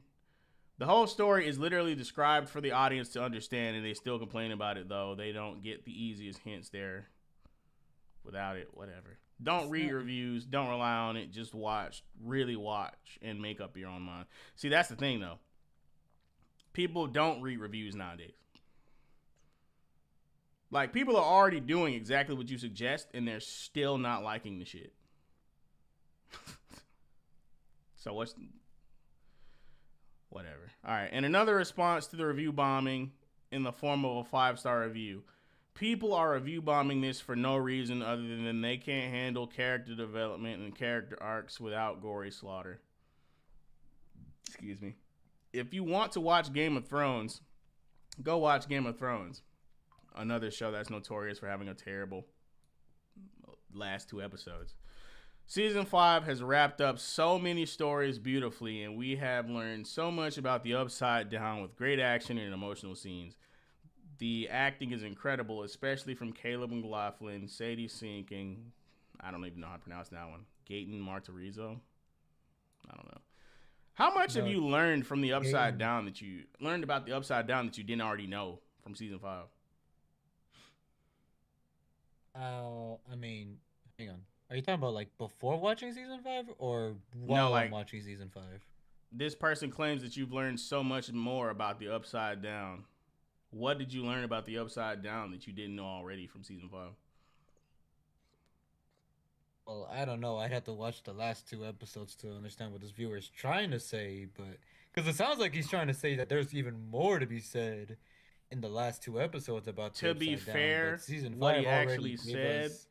what they actually said was, we've learned so much about the Upside Down. I'm interpreting that to mean that you learned more in season 5 than you already knew. Because if you're on season 5 and you say something like that, that's the only thing I can interpret. Well, there is one thing, I'll say that much then. You do learn one big thing about the Upside Down world that does kind of change perspective on what it is. Although I don't really how to say this. They explained it, but I don't think it really mattered why it is the way it is. But maybe I need to watch the last two episodes for that part to make sense. But you do actually learn new stuff about the Upside Down. In I'll season give five? the that comment that much credit. Okay. In season five, yeah. Okay. Season five actually does expand on the Upside Down. The question Okay. is, how much does it matter to the? That's I where mean, I'm kind of skeptical on. that's part of my point. If the information you're getting doesn't matter, you pretty much know everything you knew already about the Upside Down. I mean, it does. It does kind of how to For a say place like the Upside Down, for information. shit to matter, it has to be something new. It is new. I'll say that much, and it does put the characters in a bit of in danger. At least during one episode, it did. So I'll say that much. What was it? Was it like a new property of the world, or was it just a new creature? No, no, it's a new property of the world. Okay. I mean, okay, That's what I'm like. that counts. That's what I'm like. I'll give the comment that much credit. Yeah, you do learn about new stuff about the Upside Down. If he's talking about like beforehand, and not about like in the last two Beforehand, episodes. I mean, I'm assuming that you did learn so much beforehand, but he said that specifically during a comment about season five. But I'm gonna just maybe I'm just reading into it too much. Let me just move on.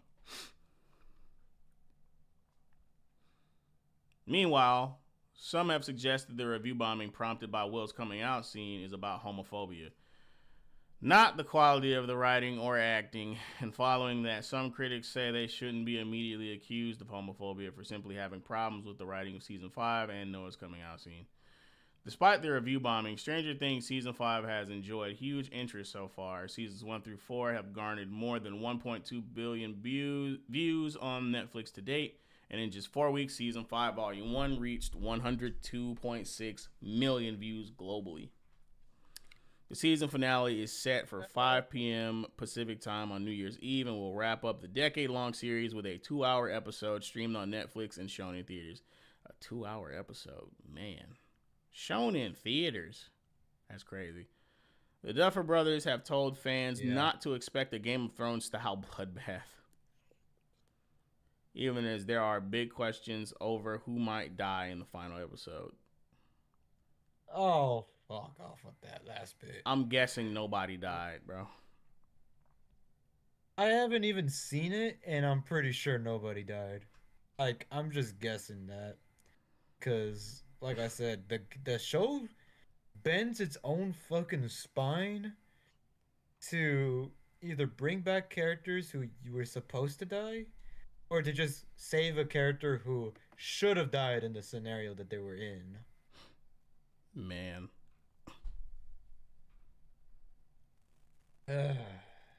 Also, yeah, they were releasing the finale in theaters during New Year's. Wait, what New about Year's that Day. character So that was in a coma? I heard that she had like a very like severe condition and it's just like it never happened. coma and severe condition. Are we talking about? No, no, no, no, no. Hang on. The chick No, who was in a coma and with the black kid sitting next to her and shit. Playing the no, music box. it's not that. No, Or the jukebox. no, I know what you're talking about, and I would not say they treated it as a never happened type of scenario. I wouldn't say that, but she has because she spends all season five. Yeah, that part. She was supposed to be blind and that part is just kind of gone. Or so I've heard. Blind. Yeah, she was supposed to be blind. Oh. The last time she went somewhere, she was like, I can't feel or see anything. And yeah, and like she doesn't have that ailment anymore. It's like I'm assuming it was supposed to be permanent or at least very hard to get rid of, and it just kind of disappeared. It's weird because I actually don't remember that. Damn, does somebody in the audience remember that part? It's weird because when she got put in a coma, season 5, they reveals that she's alive because mentally, she's in the other world.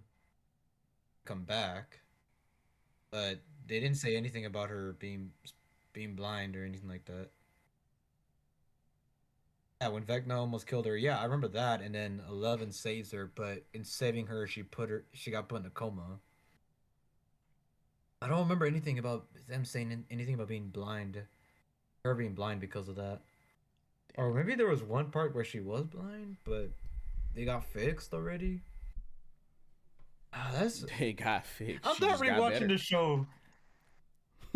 She No, got or better. like 11 fixed, or 11 fixed it. I don't know. I'm not rewatching the goddamn show to to remember that. It's not worth it.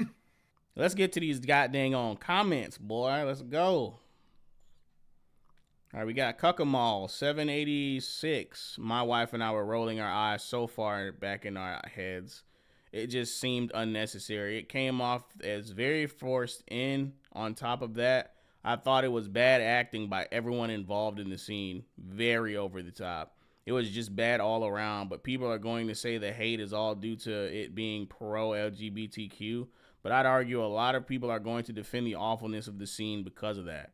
I do think it should have been worked into the story. I don't think it should have. I'm tired of people's identities being worked into the story. Stop it. Stop it, bro. No one cares. But I just disagree with how they did it and the actor's execution of it. Next one from Nick. Go ahead. I was gonna say I agree. It shouldn't have been worked, and in fact, I wouldn't have included him being gay at all. Just let everyone be straight for fucking once. Oh, D. That part doesn't bother me as much, but I know it with the doesn't. I way know it that doesn't shit has bother been you. going, go Normally, ahead. What'd you say? I was gonna say I know it doesn't bother you, and normally, like a few years back, it wouldn't have bothered me, but I'm fucking sick of it at this point. I mean, I was going to stipulate. Like, that part doesn't bother me in isolation, but with the way shit has been going, it kind of does. Because now it just seems like they're doing it just because. Like, it's not like Wallace Wells and fucking Scott Pilgrim or the gay couple in American Dad or something like that. Or that gay guy from Archer. I forgot his name. Like, it's not characters like that. It's like they're putting gay people in shit like Oprah hands out prizes, bro. It is kind of annoying. And then they're not even, like and then they're not as well written as the previously mentioned characters. I said something about. Go ahead. No, I was just laughing because you said like Oprah hands out prizes, which is true. But now that you mentioned Wallace from Scott Pilgrim, damn, Yeah, he had an I actual almost forgot character. about him. Yeah, he had an actual personality. He had actual funny moments. I remember that. I remember the movie where he terribly helps Scott get out of a fucking situation. Yep. Terrible wingman. I remember that. It was fucking funny. Yeah, thanks for reminding me of like the handful of gay characters that was actually fun. Dear Lord. Back when that shit was original. Next comment by Nick. Then you should both consider yourself lucky. I thought it was necessary. I'm biased because of my personal experiences in life, but I thought it was great, of course. Oh. He needed to see himself represented in media. Where have I heard that one before? To be fair, he didn't actually say that, but it's leaning that way. That's what it sounds like, though. It really sounds like that. That's the language I'm hearing. Boons 123. I understand the impact of the scene. However, I felt the show's handling of Robin coming out to Steve was better, more personal and intimate. So they had two coming out. They had two of them. Fuck that. They had two of them. They did, yeah. No, hang on. Let me say something about that. Let me say something. Go ahead. I want to say something about. So, no, I'm gonna There's two disagree of them. hard on that one because yes, there's two of them. They've multiplied Kane. We get it, but here's the thing about because I know what he's talking about. He's talking about yeah, he's talking about Robin at the end of season 3 because her and Steve had this whole kind of back and forth thing where they always bickered with each other, but the season kept pushing them together so that you would think, oh, it looks like they're gonna actually get together at the end So of it it. was a bait and switch. And they're even going through like yeah, it was they were having a whole situation, and Steve even came out with like saying, I like you, when they were having like a near death situation. I was hey, we're about to die. At least get the feelings out. But then she goes, oh, you're great, but I'm gay. Damn. Blue Damn balled shame. him hard. And It's a damn shame. everyone hated it. Everyone hated that, man. That's the thing about that comment. He said about how that one was more personal and like well thought out. No, it wasn't because everybody hated it. Everyone Let me hated that read the scene. whole I comment. still hate that scene. Let me read the whole comment. I understand the impact of the scene. However, I felt the show's handling of Robin coming out to Steve was better, more personal and intimate, and caught the viewer by surprise with her recounting a story. That sounds fucking terrible because it sounds like nobody knew she was gay until that very scene. Because that's Correct me if I'm exactly what it wrong. was. That's what it was? Yeah, nobody knew she was gay beforehand. It was in fact, everyone thought she was just she just had a quirky personality, quirky awkward personality, and her friendship with Steve. Everyone thought that was gonna grow to them being a couple, which everyone would have liked because everyone loves Steve and everyone wanted him to have a girl after the fallout with Nancy. That's crazy, bro. The But no, showrunners Robin came definitely out saw gay. that and just decided to make her gay. And then and the thing is that they kept that on going because they ended up introducing Robin's girlfriend, and then season 5 kept putting Robin in scenes with Will because obviously they wanted to build it up to you know her gayness, her gay struggle, helping Will get comfortable to eventually come out himself at the end of the series. Toast. That I saw comment was that right. diabolical, bro. The worst she Wait, can say what's is up? no. Damn. Reddit quirky chungus. Say this no. That shit is brutal. God damn, bro. Fuck. That's the message of the night right there. quote of the quote of the day. God damn. Oh my god, that's brutal, bro. Actually, Kane, What's up? I completely forgot about this, but now that I remember, I wanted to show you this really funny screenshot I got of a Stranger Things Twitter post. It's really funny. I'm Go gonna send it ahead. to you on Discord right now. I'm gonna send it to you on Discord right now. It's I Stranger think I Things sent a related. meme too. It was like when she's upside down on your Stranger thing. No, Uh, it's not. and Oh underneath the shit. comment, somebody says he with an asterisk.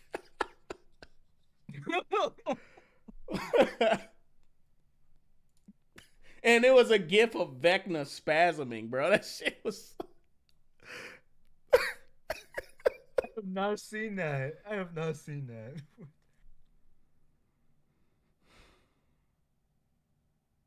Oh, Yeah, I gotta share this with the man. audience. That shit's funny. Hold on. I'm not even gonna read it. I'm gonna show it to him. Hang on. Hang on. This is from Drop Pop. Noah Schnapp shares that Millie Bobby Brown has repeatedly joked about setting him on fire and calling him LGBTQ.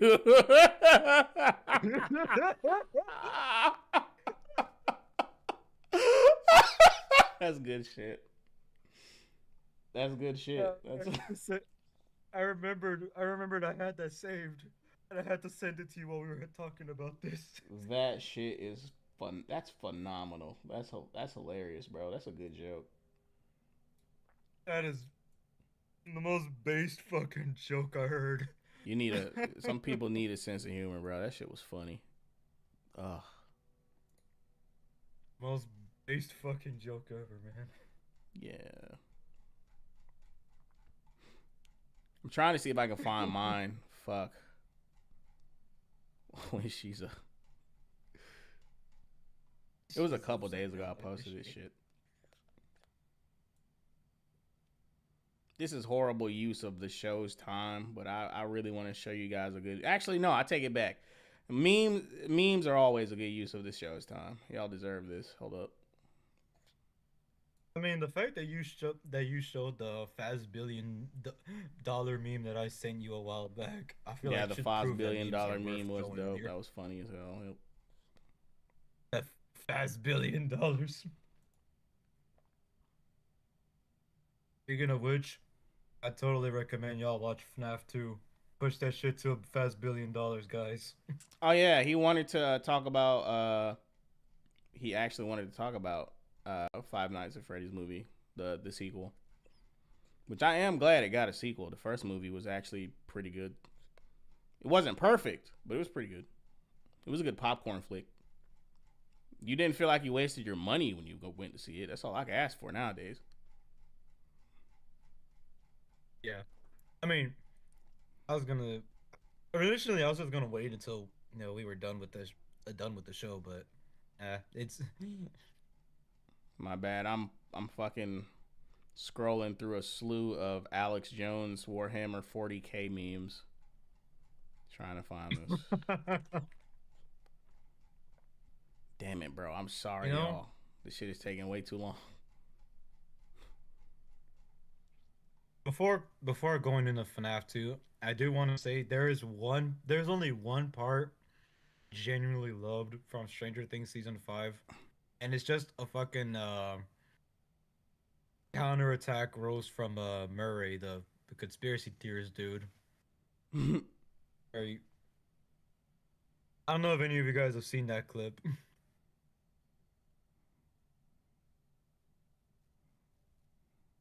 Or the episode, if you're actually watching the show. Fuck, I can't find it. I'm so mad, bro. When she's upside down on your Stranger Thing. Fuck.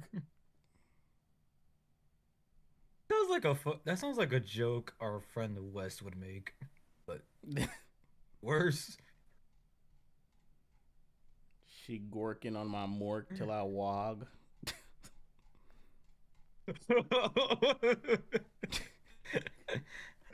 Shit, that's okay, enough.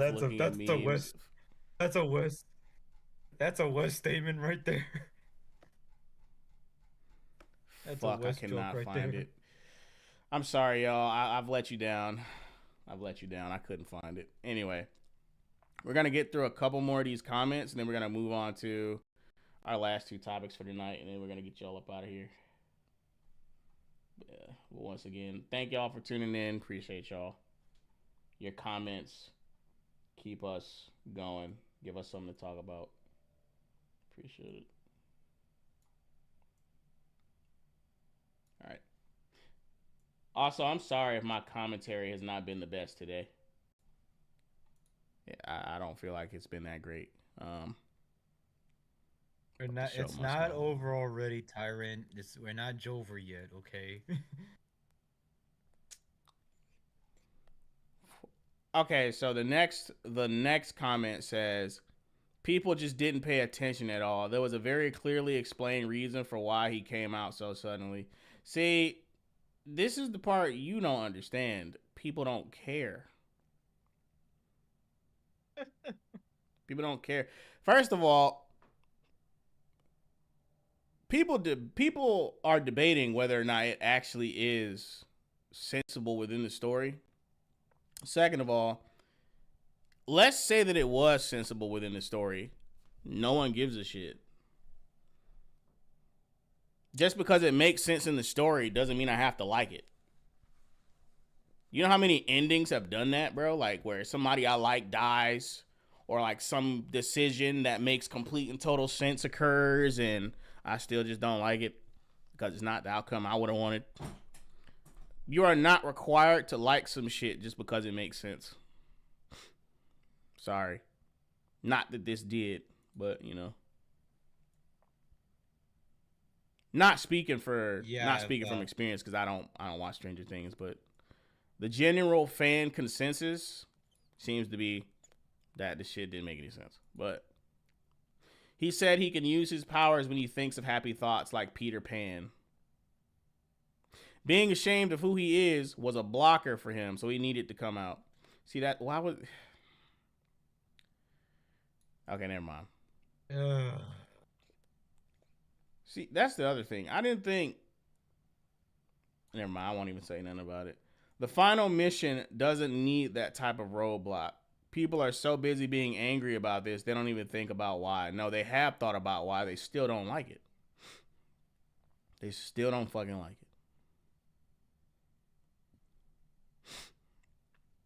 Sure, but that is a single scene within an hour-long episode, which seems to have led to this otherwise inexplicable deluge of 1 out of 10 scores. And people said it was 20 minutes of an episode. That's a lot. What is that, like a quarter of a 1 hour episode? That's insane. Almost a quarter of the episode is devoted to him coming out the closet? Brother. Hang on, wait. I was gonna say something. Can I say something real quick? Mm-hmm.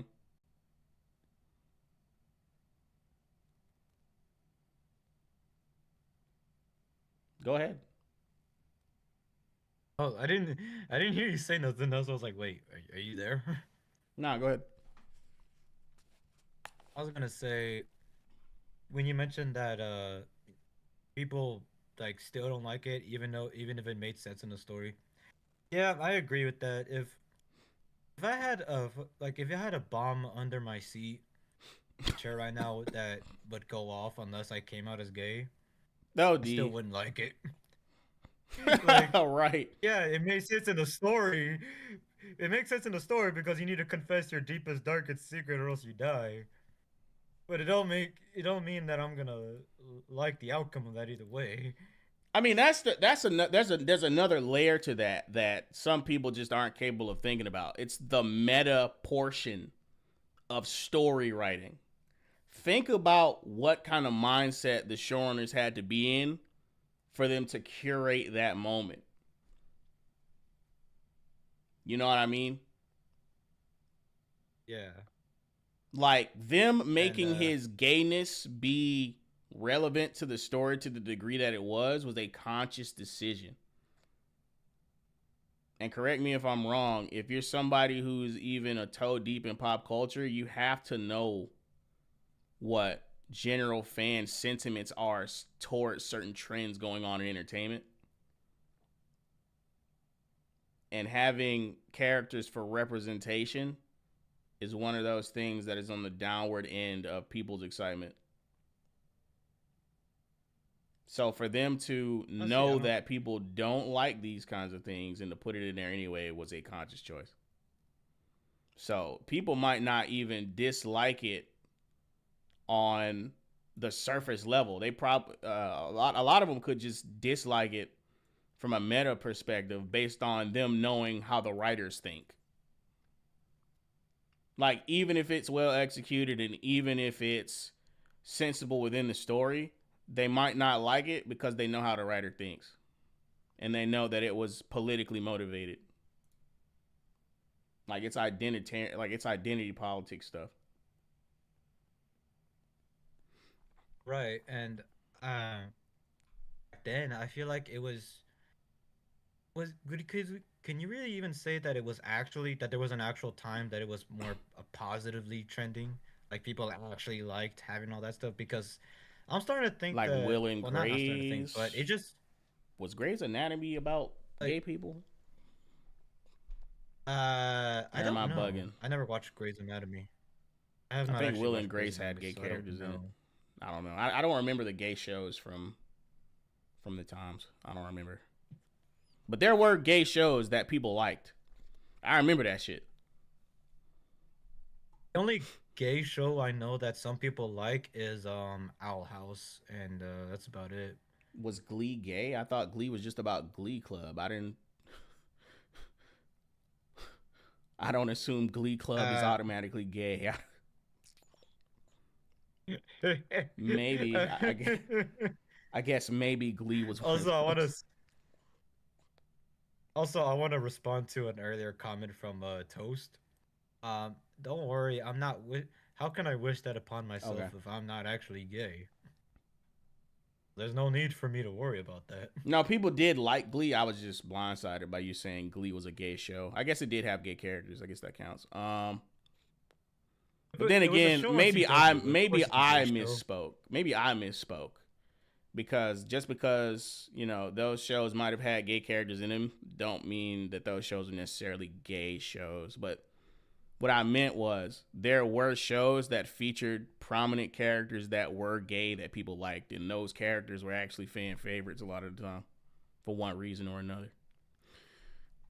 But yeah,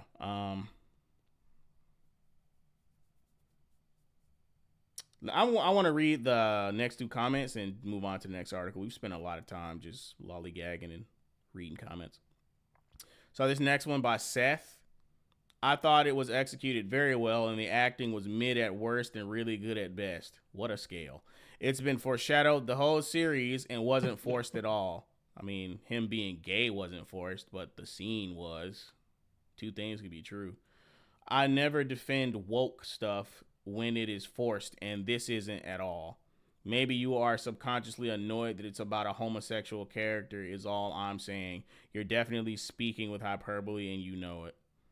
The next comment. I've watched many shows with homosexual characters that I thought were handled very well. There isn't anything subconscious about it. We just thought it was poorly written with bad acting. Subject matter like this can't be fairly criticized because whenever someone does, people like you assume that they criticized because they're homophobic when that is not the case. And then the next comment is because you're both bigots. That's crazy. I think we've read enough. I think we've read enough. uh, All Hang on, I right, want to so respond to a comment. yeah, go ahead. Sorry, my bad. I was wanting to respond to what Mr. DJ commented. Mm-hmm. I do not understand is that there was no homophobic insults or slurs in the show, especially in the 80s.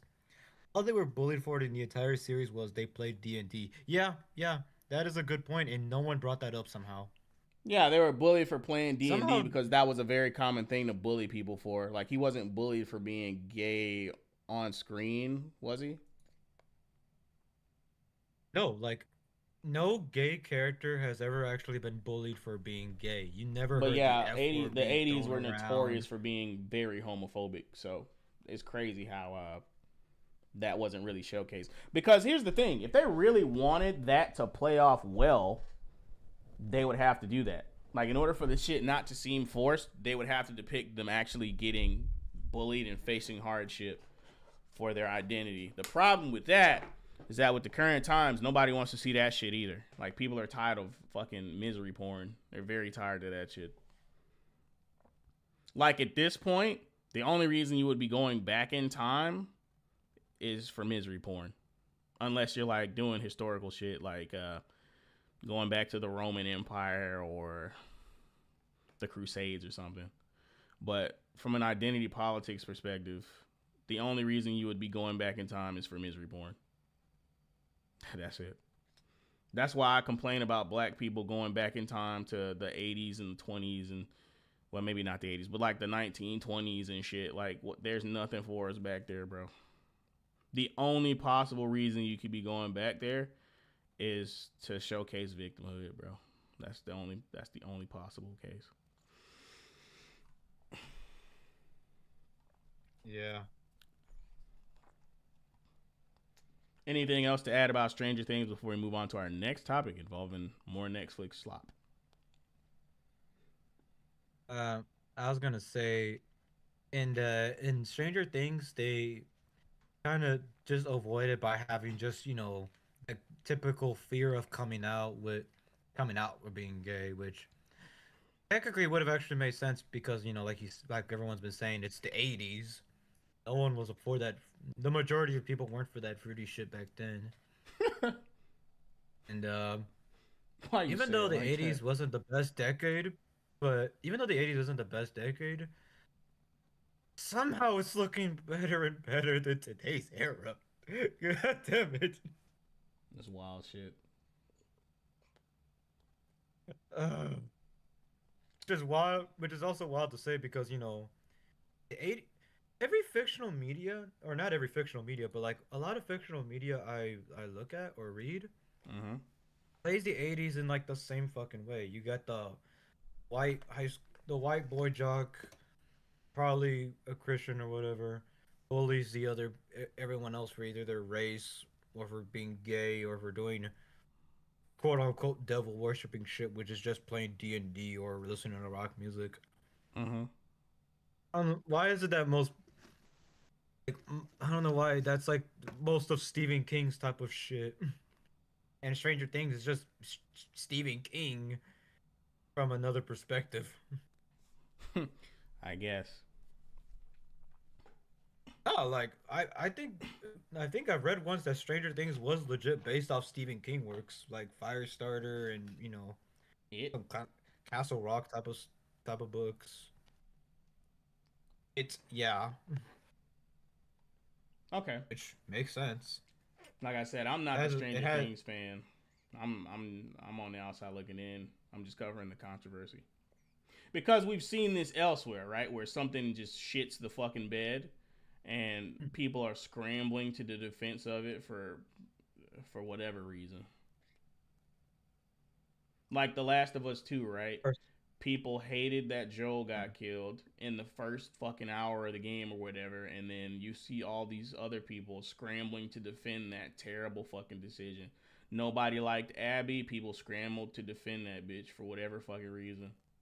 And calling everybody bigots and you just don't like XYZ and you're whatever. Bro, we've seen this elsewhere, so it's worth covering. Whenever there's an yeah. extremely polarizing game or TV show or whatever, and there's like poor decisions being made, there's Mhm. always gonna be one side clamoring to the defense of these trash ass Hollywood and game studio projects. And it's annoying because when you actually peel back the layers, you actually see that the writing for the aforementioned properties was actually fucking bad. Like if you look at it with any degree of objectivity, it's actually just ass. Like the fans, like Yeah. like I know people clown this saying a lot, but the entire quote is the customer is always right in matters of taste. Like you can't tell the fans they're wrong for disliking some shit. Go back to the fucking drawing board. But that's And enough of it's that just segment. Go ahead. You got one more thing? I was just responding to what you were saying is that it's and it's hard it's irritating because it's always done or it is always being done by just the most oh pettiest narcissistic people, Mm-hmm. regardless of whether they're gay or straight. It's just someone who wants to fill their own ego by feeding off the hate of others, like Ryan Johnson type of shit. Yeah. Like that dude who did the guy who made Spider-Man 2, the Insomniac version, he in his interview, he's like, I know people don't like the Mary Jane sections, and he's just like, who gives a shit? It's like, so Yeah, but are you kidding? he's like, oh, we're gonna give them the people what they want, but we're gonna add things that, how do you say? We're gonna add things that they don't know they want, Yeah, that they they'll don't know that they want. that they don't know they want. Well, he I'm almost said like, that they don't want because he knows they don't fucking want it. Like, that's not how it works. that is some fucking like slimy, dare I say, villainous shit right there, man. Like, yeah, It's rape. like. That's what it is. It's rape. I told you I don't want it, and you're giving it to me anyway against my will. That's rape. I'm not gonna let you rape my wallet. You can keep that shit. I'm not buying it.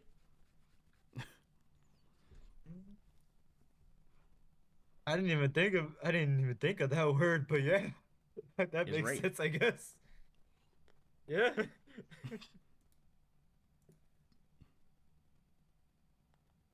Me, I don't consent. No, then he added then he added Partner, I don't and then consent. Dev, I do. Exactly. Exactly, Johnny. You get it. That's 1000% what it is. Like, you can't listen to all these negative fan accounts and be like, man, this Mary Jane shit is ass. I'm trying to play as Spider-Man. Who is this bitch? Well, not who is this bitch, because you know who Mary Jane is, but why are we playing as this bitch? You know what I mean? And you just put more Mary Jane in it. What's crazy is in the first game, the Mary Jane missions weren't even that bad. But in the second game, oh my God, this bitch is a super soldier. Like, what the fuck? And there's more, and the sections are longer. What the fuck? Oh, man. And then Oh, dear Lord. and then they had to and then they made it worse by changing her face model to someone uglier. Oh, it's Joblin time. She looks like Uragon from Monster Hunter. Dear God, bruh. The chin for it, bro. Tyrant said Mary Johnson. Chin looking like a Hardee's thick burger. Jesus Christ, bro. Fuck. Oh, man.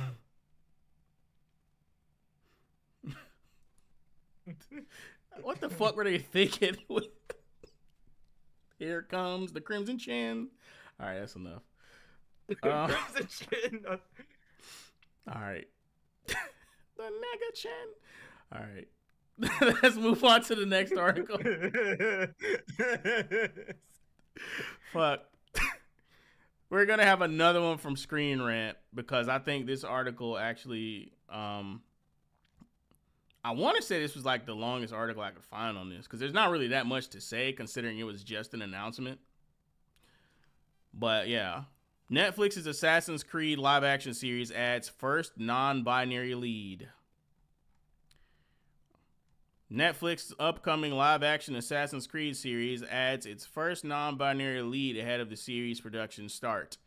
The streamer's upcoming live action Assassin's Creed show is set to begin production in Italy in 2026. The series is expected to pull inspiration from stories in the video game series without adapting any particular story from the source material. Well, when I hear Italy, you already know who I'm thinking of. How bad are they going to fuck it up?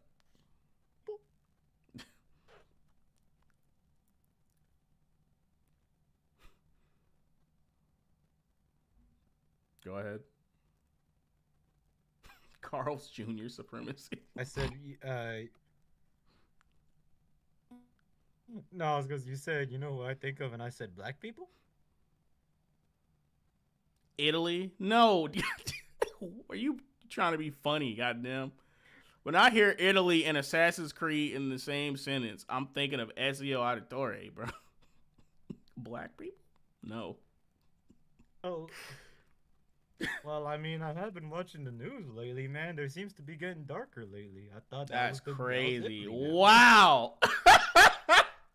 It's fucked up. Listen, if these jokes don't make you subscribe, I don't know what will. If you haven't, bro, please.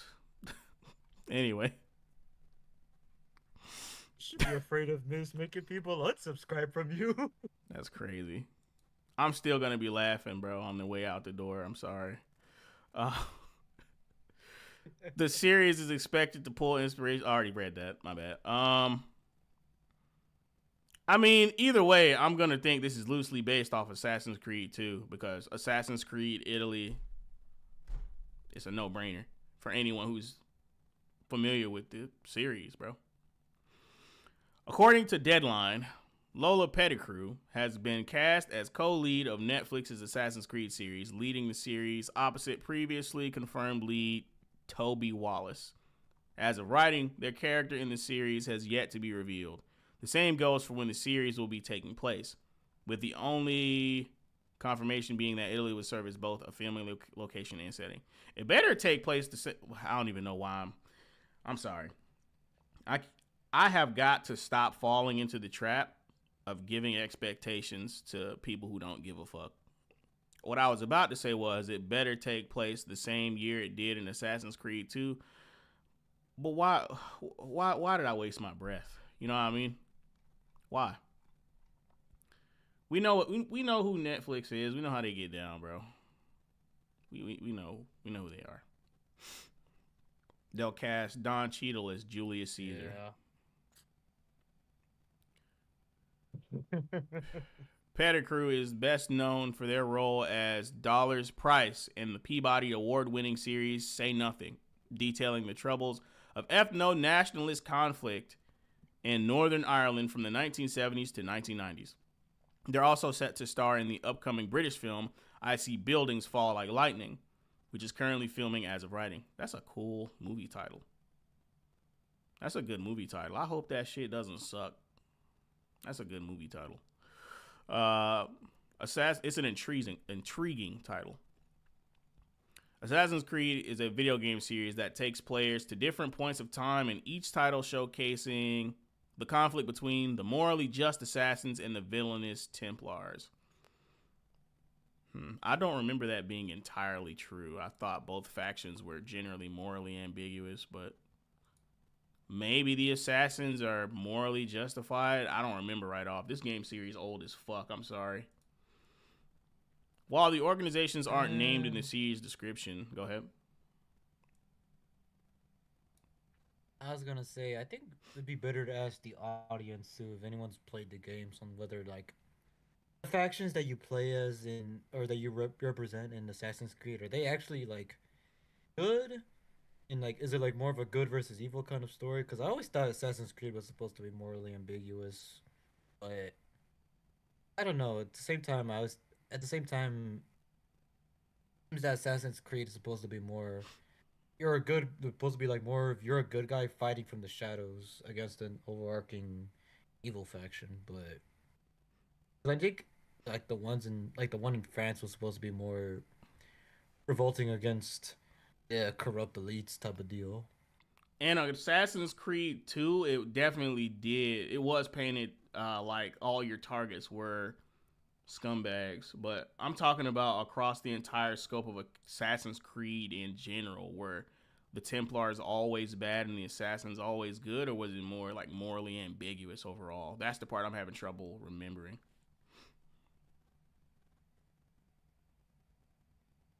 See, Rudy says, it was good versus evil until Unity. Then they stopped giving a shit about the modern day after Origins. Damn. Okay, it was Okay, good versus evil until Unity. Then they stopped giving a shit. Okay.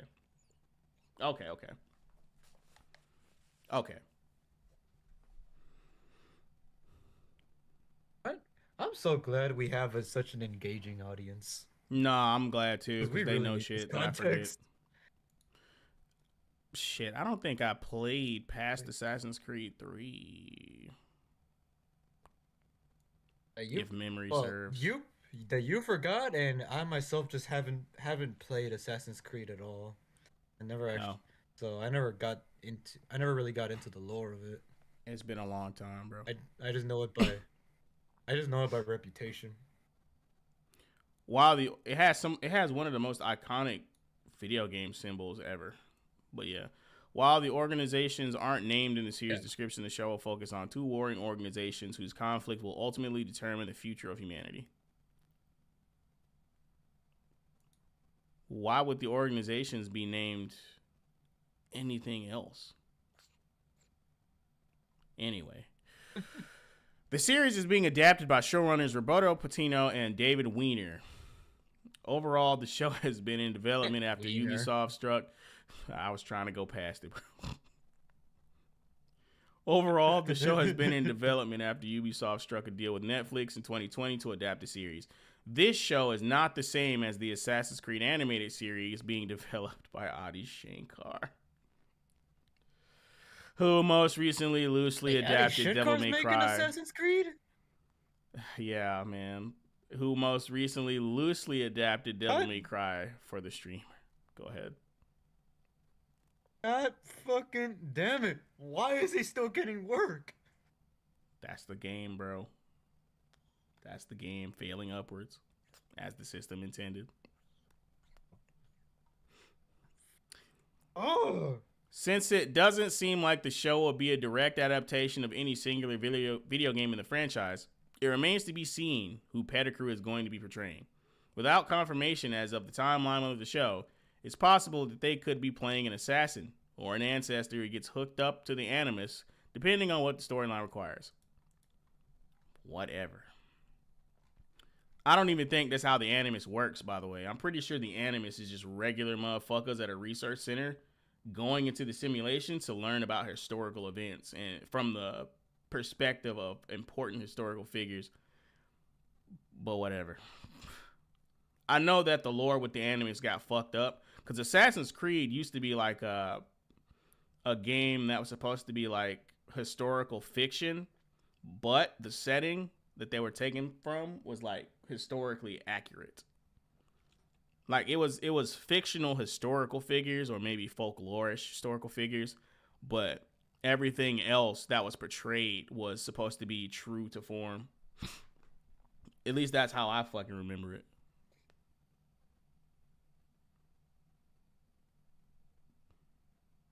All I know is that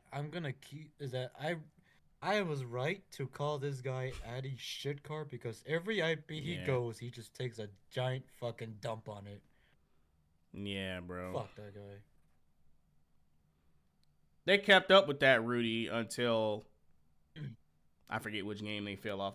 I forget which game. I think it started with Assassin's Creed 3. I think 3 was like one of the first contentious ones, if I'm not mistaken. But they fucked up the lore on the Animus at some point, and it stopped being like that. But yeah, no, but you know, why is it that I notice it always happens in a certain way that it always starts off good, and then somewhere along the way they start like screwing up their established lore or the established characters, like arc or plot wise, and then it just goes further downhill until DEI and the woke stuff starts seeping in, and then it just at that point your IP just becomes dead. Well, back in the day, like Assassin's Creed downward hill. Assassin's Creed ended up failing due to bad writing and worse gameplay than prior titles, not wokeness. But no, but that's what I'm saying. Like, that's what I'm saying. Oh, sorry. That's what I'm saying is that like, I notice a lot of these IPs start failing. They start going on this downward hill of like, first they fuck up their story plot, or first they fuck up their lore, their established lore, and then they fuck up their character arc, and then it just goes continuously downhill. They lose money, and then the wokeness starts coming in, and whatever new adaptation they start going in. Yeah, that's what it's like. Either nowadays. The wokeness comes at the start, which results in the fuck up of the lore, or they fuck up the lore and then it goes into a downward spiral until next thing you know, there's a new woke lead in charge of the series now.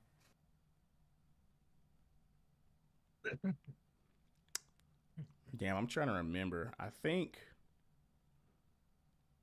I think when they started abandoning the historical accuracy piece when it came to the locations and the culture, that's when it fell off.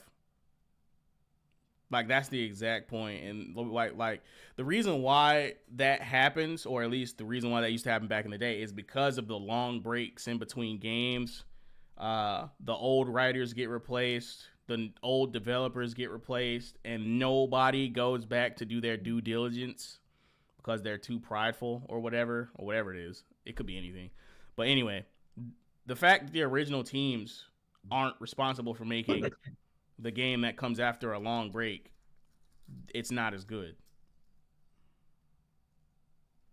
Like you'll see a similar thing happen between the Left 4 Dead series and Back 4 Blood. Those two games don't feel remotely similar. Back 4 Blood doesn't have any of the same appeal that Left 4 Dead had, even though they borrow from the same formula. But because the developers responsible for making Left 4 Dead so great weren't on Back 4 Blood, it didn't deliver. So it's the same dilemma.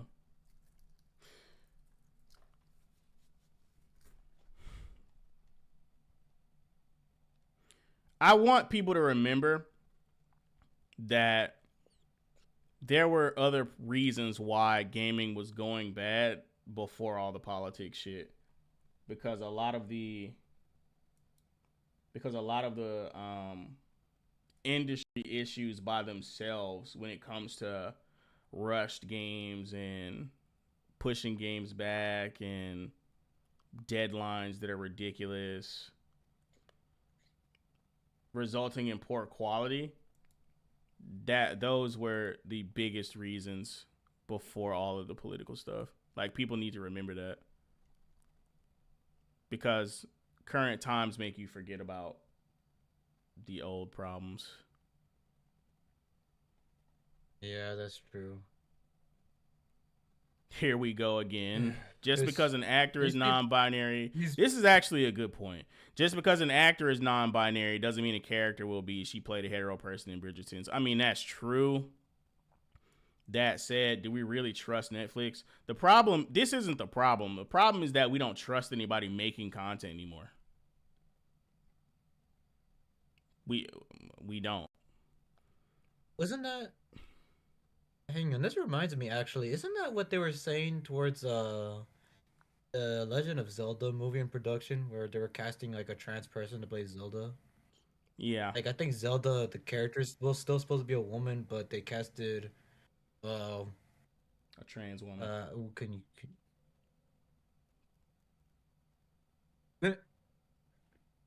I mean, that's different. That's different than this, though, because for Princess Zelda, they were literally casting basically a dude, but for this, they're casting a non-binary person. She, I mean, you would call her female. I mean, they present as a chick, assumably. Yeah, so it's this time it's a chick. I don't know. They could be playing. She could be playing a main character, a male character or something. They could be doing some weird shit where there is my point, but we don't know that. We don't know that. So it's a good point. But the Princess Zelda situation was way different. Like, they were trying to pull the wool over everybody's eyes.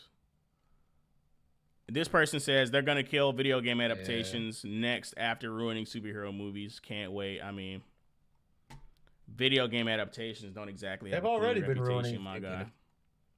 Yeah, video game adaptations do not have a good reputation, bro. They don't. And this person said, what? Go ahead. I was gonna say, there's only like 2, maybe 3, depending on your opinion, of video game adaptation movies that are like actually doing good right now. No, like FNAF or Sonic, or depending on your perspective, you'd say Mario. I mean, people would argue that the Mario movies were handled poorly. I think Sonic fared the best in recent years for video game adaptations, and even those aren't perfect. That said, this person said video game adaptations have been doing better than ever over the last 5-ish years. It's the 30 years prior to that which gave us mostly terrible movies based on games. What fucking movies were those in the last 5-ish years? I'm sure you can count them on like one finger or one hand.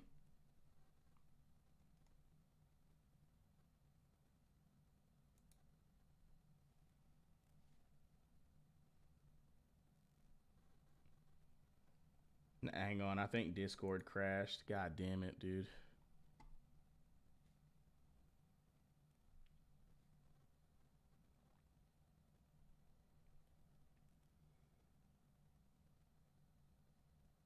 Sorry, y'all. Discord crashed and I have to load back in to get Soup's take on shit. I don't know why it did.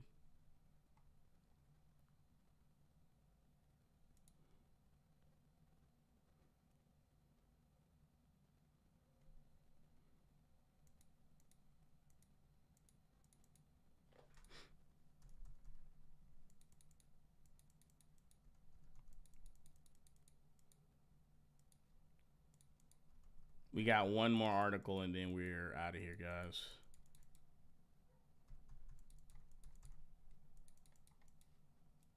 Discord just has to fucking act right. God damn.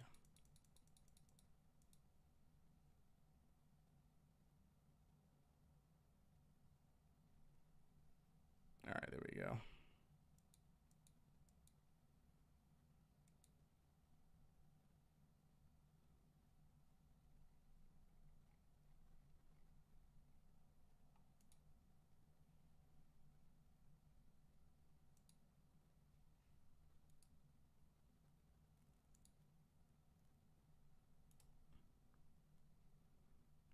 And Soups, what the heck just happened? Hey, what happened? Crashed on you or something. Gone, and then I left because I figured, oh, you needed to restart or something. Yeah. It fucking kicked me out. My bad.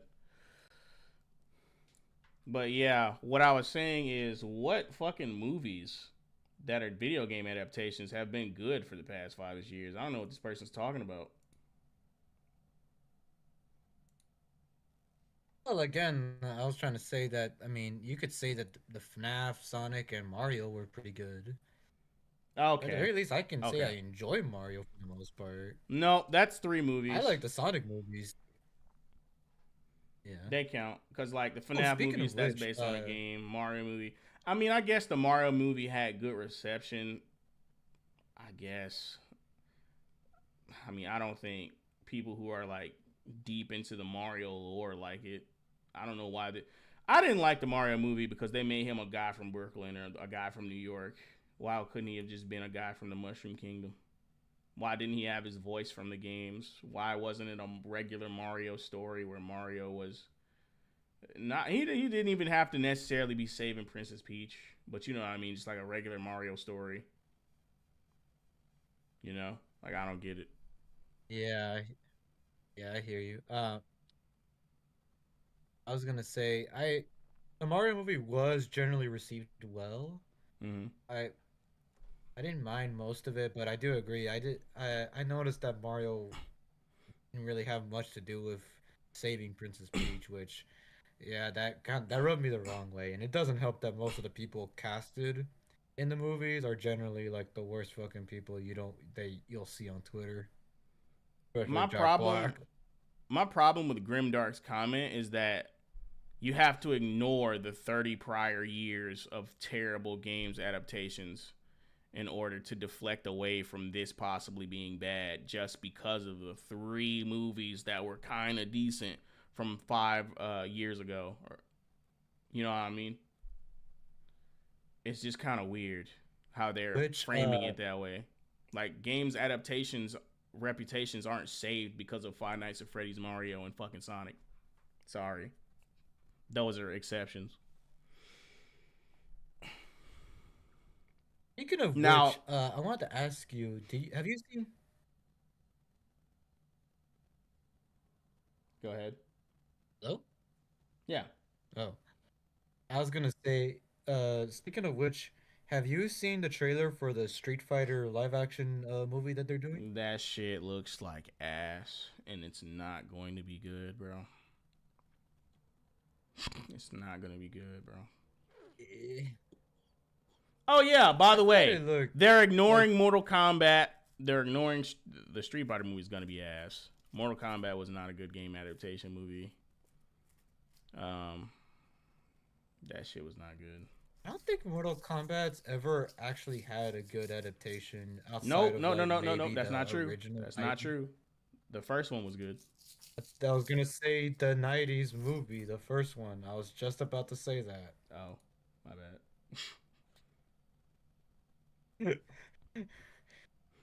Easy there. I was My just bad. I'm about to sorry. I say love that movie. aside from maybe the 90s movie, which I actually need to watch one day. It's worth it. The only thing I don't like is how they do Scorpion's spear in that movie. It's weird.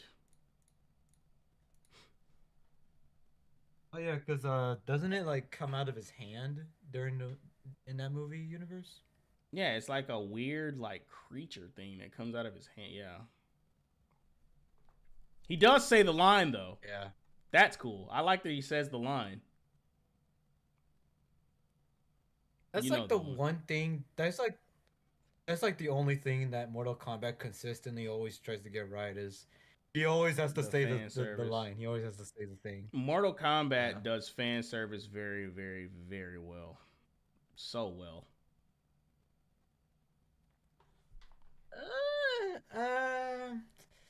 I kind of disagree, at least because if I'm thinking back to Mortal Kombat, I don't want to say one. I'm calling it 12. New I game. mean, in general. With the past two games, fuck no. But I mean, like throughout their history before, bro, we can't just discount, you know, the prior years with like Mortal Kombat X, Mortal Kombat 9, Mortal Kombat 1, 2, 3, all the 3Ds. We can't discount those. They generally did do fan service well, especially with their the RPG games they had that were connected to the main fighting game, like Mortal Kombat Armageddon. I think that was one of them where you played as Shujinko, and the other one I forgot. Was Deception.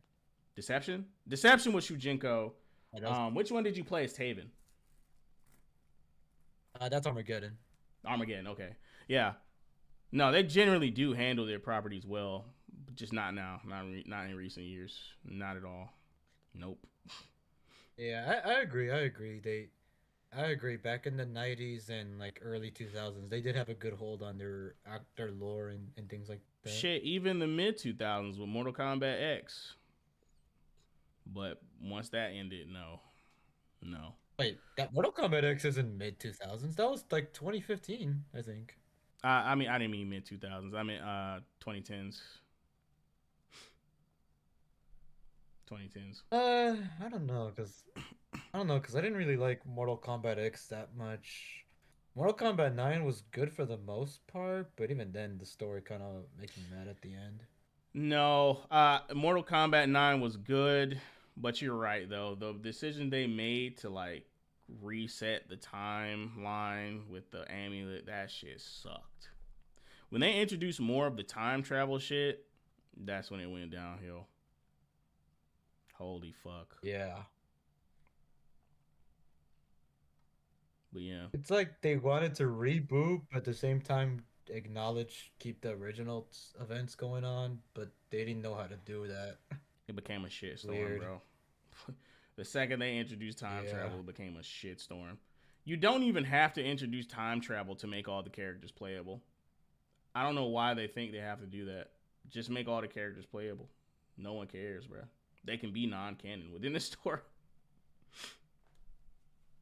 Anyway, And again, it's like, then again, it's pretty hard. It would have been pretty hard for them to well, not introduce, but I guess reintroduce, quote unquote, because I know they were trying to do that, what you said earlier for Boruto. They're trying to get a new audience in, a younger, fresher audience in, even though the fan base from the 3D era was still relatively around, and that's everyone's like the playing the majority of the arcade fan games. base, bro. By the way, Johnny Yeah. Q, pretty much Johnny Q, every fighting game is a dead fighting game. All of them. Every modern fighting game is a dead fighting game. Uh, the only one Yes. I Even won't, Tekken?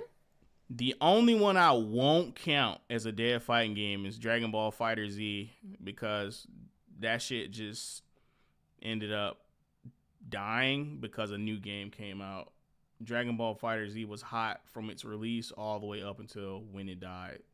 So I'm not gonna count that one. But Street Fighter 6 is dead. Tekken 8 is dead. Guilty Gear Strive is dead.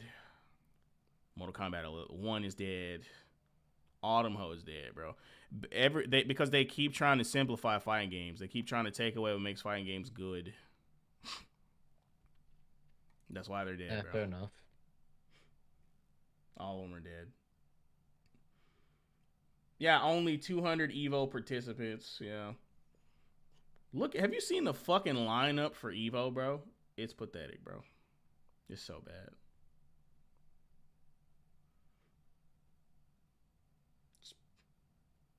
Sparking Zero did not take over DBFZ. Sparking Zero is its own thing. And the reason I say that is because Sparking Zero is an arena fighter. It's not an actual fighting game. And regardless of what kind of stupid arguments people make, they know the difference. They know the difference.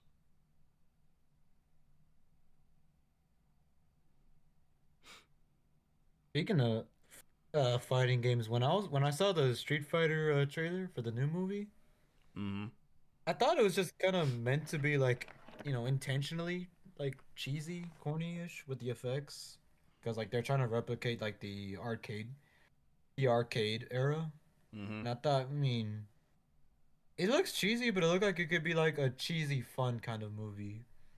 Actually, and the casting looked relatively okay. I don't really know what they're doing with Bison though. I was expecting more of like a hulky built type of guy to be playing Bro, Bison. they are never gonna get a Bison that swole on screen.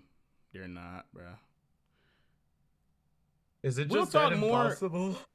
bro. His physique is insane, but we'll talk more about this. Trust me, we'll talk more about the Street Fighter movie as it gets closer to its release. Because I'm a fan of the Street All right. Fighter series. But let me No, I let me know. tell you how I know that Sparking Zero and games like it are not real fighting games. Because every time those games drop, they always have extreme balancing issues and extreme matchmaking issues. Like literally, the fucking creators said that when they dropped the game, that it was basically a Dragon Ball simulator. They literally said all the characters in the game are gonna be reflective of their same strength from the show. Yet people are surprised when nothing but fusions are top tier and giant characters with super armor are top tier. Like, what did you expect? Like, how could you possibly get a balanced game out of that? The creators literally said the fusions. They basically said that the fusions and all the super overpowered villains and shit were gonna be broken. Like, they let you know that shit up front. Oh, they basically told the audience that it's lore accurate? Yes. Because it wasn't supposed to be a fighting game. It was supposed to be a Dragon Ball game. That's what it was supposed to be. Just because characters just because characters fight in the game does not make it a fighting game, bro. It's supposed to be a game that you sit on the couch with your friends and button mash with. Like both of y'all are supposed to be throwing key attacks at each other from across the TV. That's what that shit's for. It's for you reenacting famous Basically, like, fights, like reenacting famous fights like Frieza versus Super Saiyan Goku, or like Vegeta versus Android 18, or Gohan Goku? versus Perfect Cell. That's what it's for, bro. Or for your favorite fan fiction fights that you want to see, like Gogeta versus Vegito or some shit like that. That shit was never supposed to be an uber competitive experience. It wasn't. It's not how the game was sold. Wait, Sparking Zero is wait, so because Sparking Zero is the newest Dragon Ball game, right? Where you can actually like, not only are you replaying fight scenes, but you can also kind of change the story if you manage to win certain fight scenes that the characters lose, right? Um, I want to say yes, it is the most recent Dragon Ball game. There could be That is one this. more. Oh God, why do they always gotta spam Dragon Ball Z games? Get another fucking anime. Sparking Zero looks like a high quality game though. Like it looks like it's doing its fucking job. It's, Well, outside of the yeah, I complaints from agree. motherfuckers saying this game is broken and shit like that. Nope, the game's not broken. Yeah, I agree. The game's doing exactly what the creator said it would do, buddy. Go ahead. Yeah, I agree. It does look good, and I do like that. You can choose to reenact the anime as you liked it, or change it Bro, or change it technically as you go. I do like that. one of the It's funniest just things I my thing saw. with Dragon. Oh, fuck. Let me get this out before you say that. One of the funniest things I saw was somebody picked Hercule against Z Broly, legendary Super Saiyan form, and he punched Broly and did no fucking damage, and he got one shot. that shit was funny. They were not fucking around when they said characters would be canon to their strengths in the show.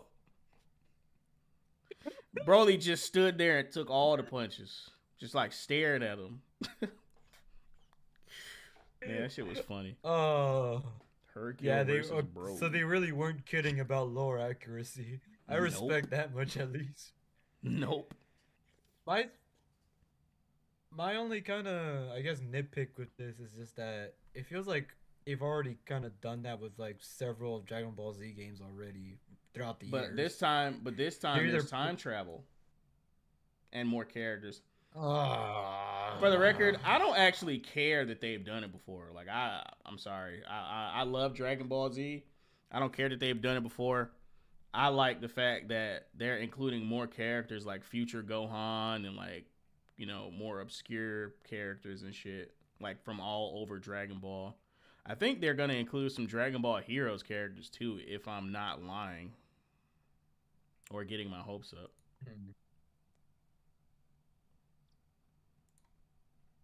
But yeah, My thing is, my only thing is, I kind of want to just see more like other Battle Shonen anime come back with video games like Fullmetal Alchemist or Yu Yu Hakusho. Like well, the because problem I know they is used to have games for those in like the PlayStation 2 era, but there's not really anything for them in today's era. the problem is when they keep putting out a new anime game, they want it to be an arena fighter. Like the last anime game I think they made was like a Bleach game, and that was another arena fighter which failed because arena fighters are still adjacent to fighting games, and anybody who plays actual fighting games isn't gonna fuck with it. Like every time, the same thing happens every time with arena fighters. You see this large influx of sales, and like in the first week, you see a bunch of player numbers, and then a month later, it dies. A month, 2 months later, it dies because people find out that it's either surface level or mad broken, or both. It happened to Jump Force too. Ah, yeah, Jump Force. Yeah, I don't really count. It Jump happens Force. It just every single time. yeah. The Kill la Kill game. It happened with My Hero, Demon Slayer. I think Demon Slayer was the closest to, and it was trying to be an actual fighting game the most, and it still didn't. It still didn't last that long because it didn't lean hard enough to the shit. It didn't lean hard enough towards the shit that actual fighting game players like. It didn't. And no matter how many big fighting game channels come out to defend arena fighters, they're not playing those anymore. The same shit happens. The people who get mad that people say this isn't a real fighting game come to its defense, and they're gone just like everyone else is the second month of the game's release. They go back to a real fighting game every single time.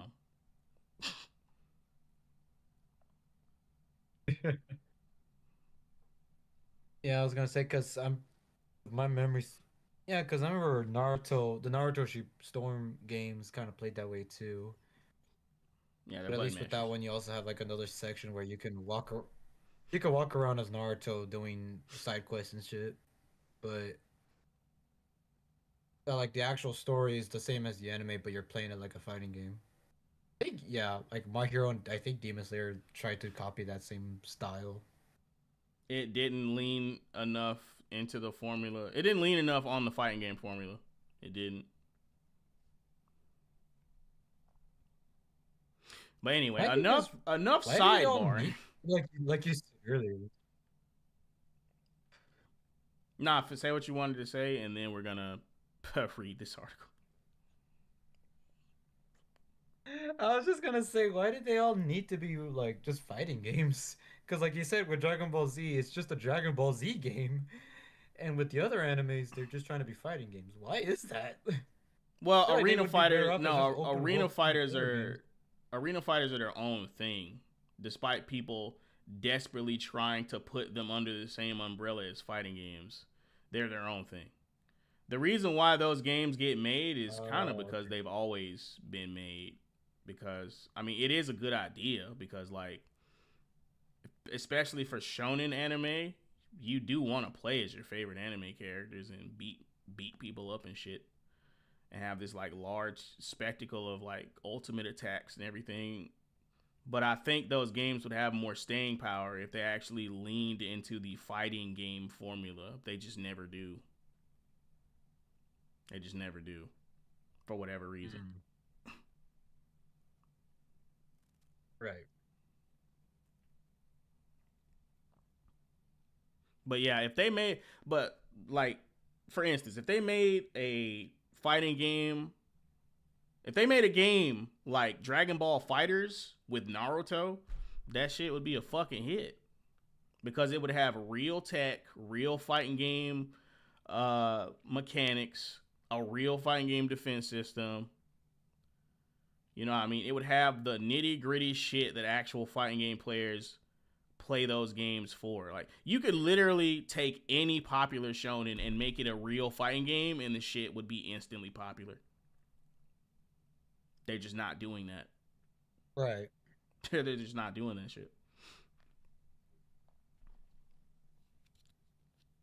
That's easy fucking money. They're just not doing it. Like, if you made a Yu Yu Hakusho fighting game, like a real one, not that PS2 bullshit, that shit would be pop. Any martial arts anime, Kenichi, fucking God of High School, Tokyo Revengers. I think that's a martial arts one. Mr. North. Fist of the North. Fill in the So fucking blank. loosely. Fill in the fucking blank. If you made them shits into real fighting games, they would be popular, bro. Don't half-ass it though. Mm-hmm. But anyway, that's enough sidebarring. We gotta read this goddamn article. I don't even know how we got on this discussion, bro. I'm gonna have to watch the tape back. But anyway, this next one Because is I gonna. mentioned Uh-huh.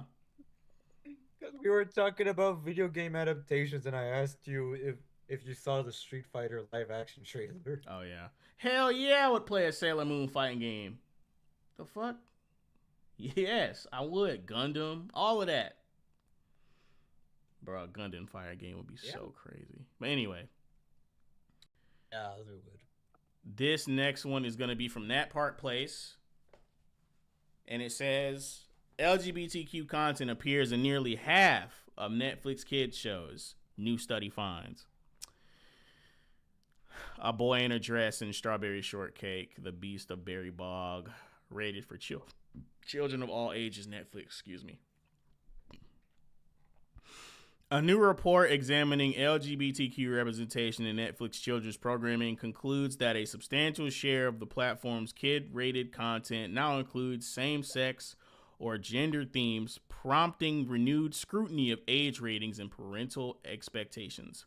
The analysis, published by Concerned Women for America, reviewed 326 Netflix titles rated for children and families.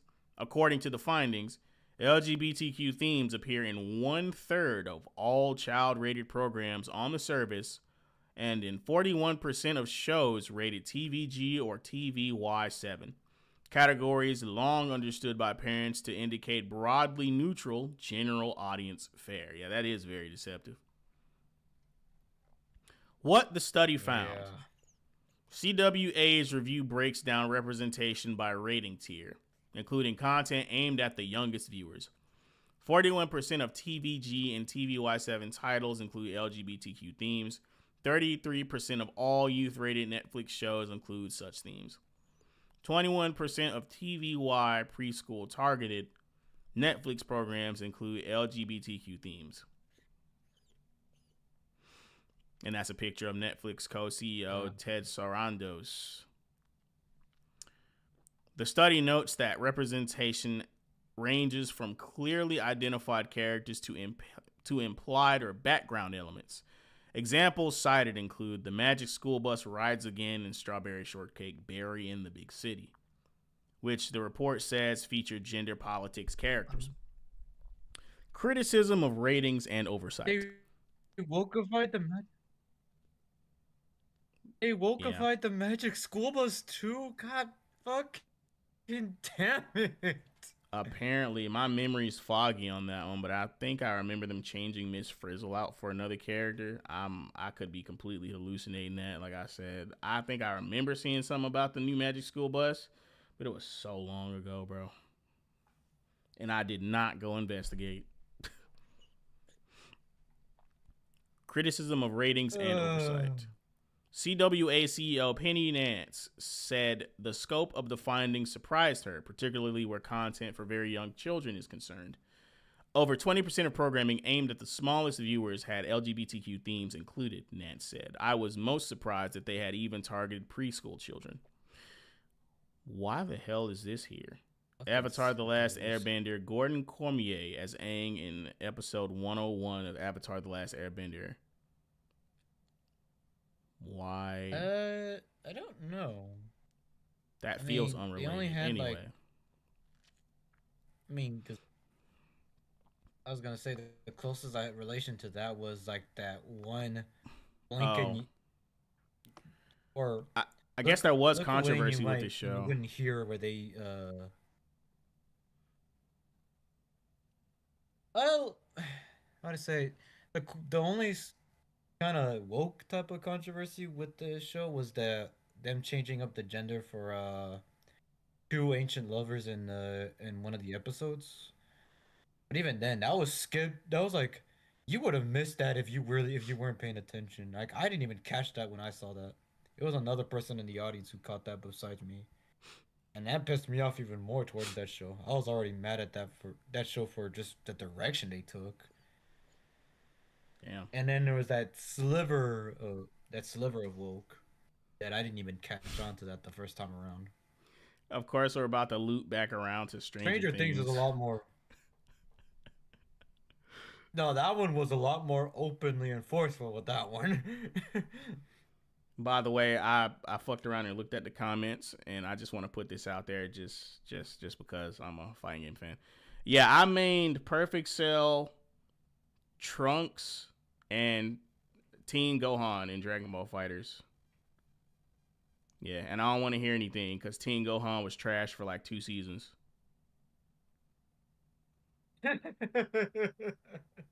I deserved those buffs and that glow up, bro. I don't want to hear it. I played nerfed Cell, and I played buffed Teen Gohan, so it balanced out. And Future Trunks never got touched, thank God. By nerfed Cell, are you talking about the first or second form? Oh, it's Perfect Cell. They debut each character in their final forms in Dragon Ball FighterZ, unless it's distinctly a different character. No, it's because I heard you say nerfed Cell and not Perfect Cell. That's why I was like, wait, you played the weaker version? Like, nah, you talking about the first? Nah. Perfect Cell got nerfed in Dragon Ball FighterZ, is what I was saying.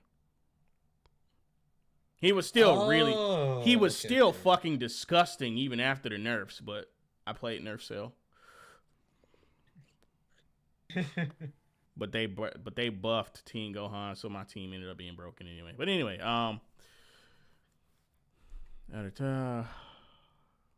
Hang on. Oh yeah. Did I read this already? Nance also criticized the reliability of streaming age labels, arguing that parents can no longer rely on ratings alone when deciding that what their children watch. That is true. The bottom line is the rating systems do not work, she said. You have the networks and the companies rating themselves. According to the report, Netflix, like other major streaming platforms, relies on internal processes to determine age classifications rather than independent third-party review. Well, that's fucking stupid. Netflix's broader content strategy, which is kind of what tonight's theme has been about. Netflix's broader content strategy. Oh yeah, Baby is a great character too. But anyway, I'm getting distracted. The report situates children's programming within Netflix's wider corporate approach to diversity initiatives. A Netflix company report cited in the article states that more than half of the platform's episodic content released in 2023 featured LGBTQ characters, with CWA researchers asserting that the percentage is even higher in children's programming, reaching 60% among newly released kid titles last year. Jesus Christ. Wow. That's a big ass percent. Noah Schnaps as Will Byers in Stranger Things. CWA also links the rise in representation to broader cultural trends, noting that Gallup polling shows LGBTQ self-identification among Gen Z more than doubled between 2017 and 2023.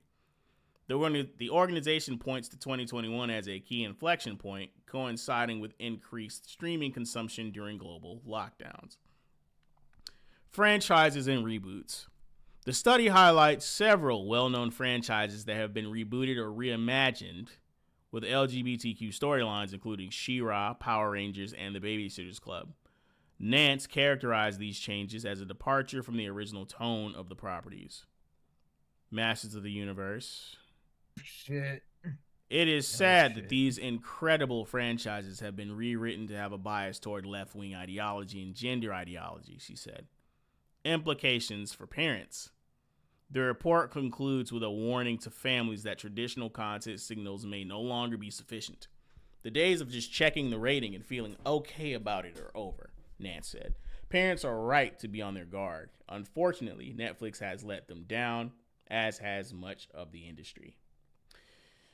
As debate over Netflix LGBTQ content in children's programming continues, the study illustrates a growing divide between streaming platforms, internal standards, and parental expectations, one likely to fuel ongoing discussion about transparency, ratings, and oversight in the streaming era. How do you feel about Netflix including LGBTQ themes in nearly half of all content aimed at children? Sound off in the comments and let us know. Let's look at these goddamn comments. Speaking truth, parents. Benny King, disgusting but not surprising. So happy I never gave them a single dime. They can pry my non-infected physical library from my cold, dead hands. Based. Curious business model.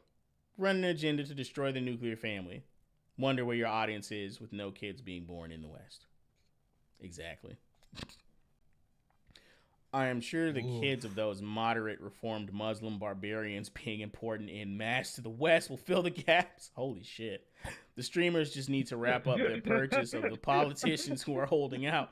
Those politicos aren't holding out due to a moral objection to being bought and paid for by these companies, but because the companies aren't offering enough money yet.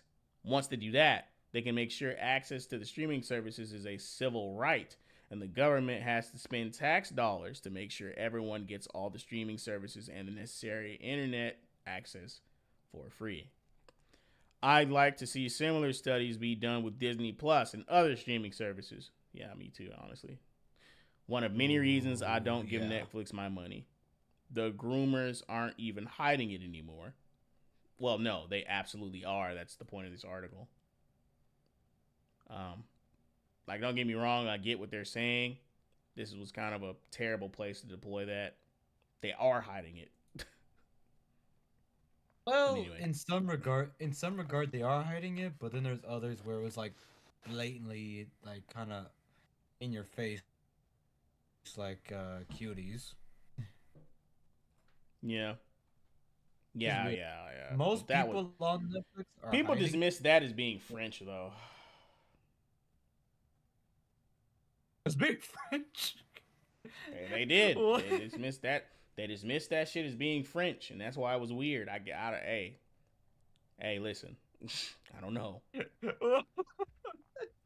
They may as well take out Billboard with what seems to be the mottos: "Get them before the hair does," or "Old enough to bleed, too old for me." Oh no, No. that's wild shit. The new Netflix slogans.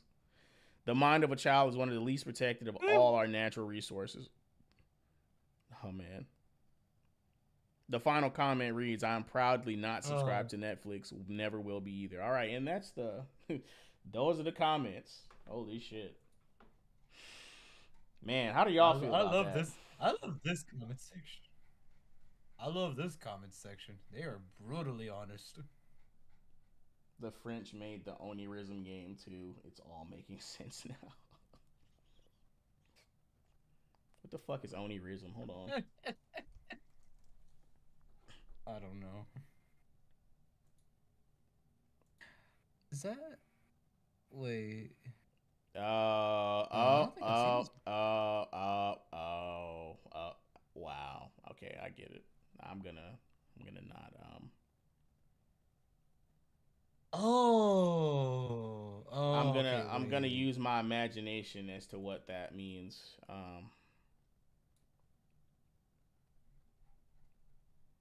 There's an entire article written by the Rudy's CWA about Netflix, by the way. Holy shit. Rudy says, still forcing my kids to read Berserk and play Dark Souls. Why would you do that to your kids? Okay, you're not grooming them, but damn. It puts hair on their chest. At least.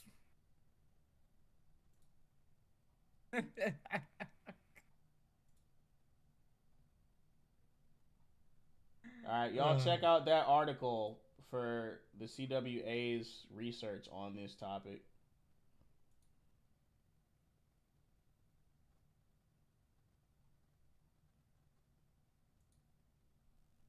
But yeah, man.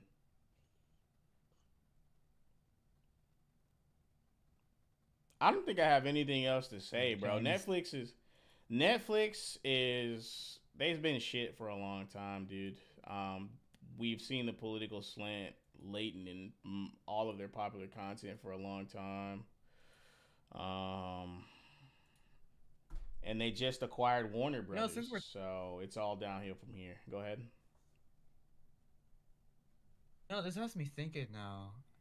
Because if it's not something that's like blatantly woke and in your face from the get-go, it's always something that like they sneak in over time. The Voltron cartoon, Mm-hmm. like it wasn't there at first, and then they added it over like near the end of the show, and Bait then and they threw it switch. right in your face at the last episode of the show. Yeah. And then with Stranger Things, where they added it into like season 3 onwards, and that gets me. And then even with the that has me thinking now, like then with The Witcher, and now I'm thinking because K-pop Demon Hunter just came out. I'm hoping to God that that sequel is actually good and doesn't also sneak in that kind of shit either. Yeah. But what can we actually hope for when we don't trust anyone making the content, bro? That's why it's so hard to have a detailed discussion about this because all roads lead to the same place. Like I can't even talk from a hypothetical position about shit getting better because we know it's not going to. Like we've already experienced like nearly a decade, if not already a decade's worth of subversion and what else? What other words? Like subversion and like identity politics and butchering of source material to know that they have no plans of slowing down. Three. If they were ever gonna listen to the fans, it would have been like fucking. If they were ever gonna listen to the fans, it would have been in like 2017, at least But 2016. They were I never was going gonna to. say, Got another phrase that they love to sit to use. Reimagining. Yeah. And yes, Tyrant, I did like K-pop Demon Hunters. I'm nothing wrong with that. Now let me have my fun, god damn it. It's hard to have any in this day and age. That's true. Yeah, especially when all you have around you is a bunch of fruit pebbles, I at least get my favorite cereal somewhere. Yeah, y'all.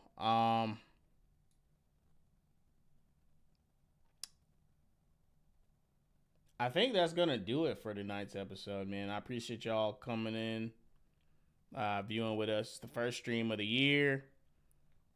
I am actually gonna be you probably already knew this, but I'm gonna be putting out more content this year. Obviously, I am going to finish the Devil May Cry review. I'm gonna do it. I don't care. And then what I'm gonna do when I'm finished is string it together in like one big old video where I'll because I've been doing each episode in parts anyway. So all I have to do is take the finished products of each of the projects and just put them together in their own separate file, and then just have it be like one continuous review from episodes 1 through 8. And that's what I'm gonna be doing for that. The real question is, will I be reviewing Devil May Cry Season 2? The answer is probably. Might not review it in the same way as Season 1 just because it takes a while. It takes so long to do it in the amount of detail I want to do it in.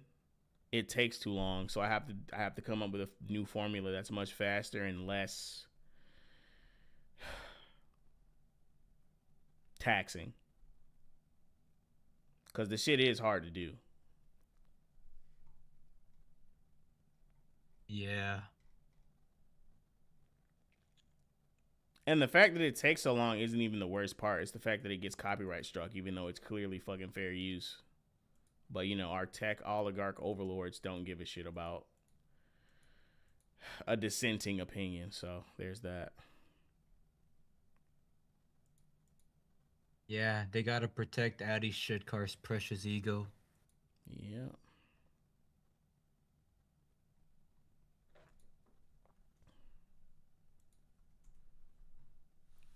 But anyway, this has been your episode of the Monkey's Paw.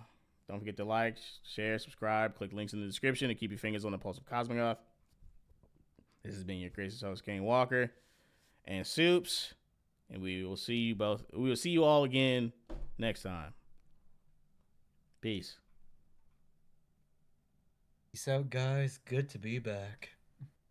Yes, sir.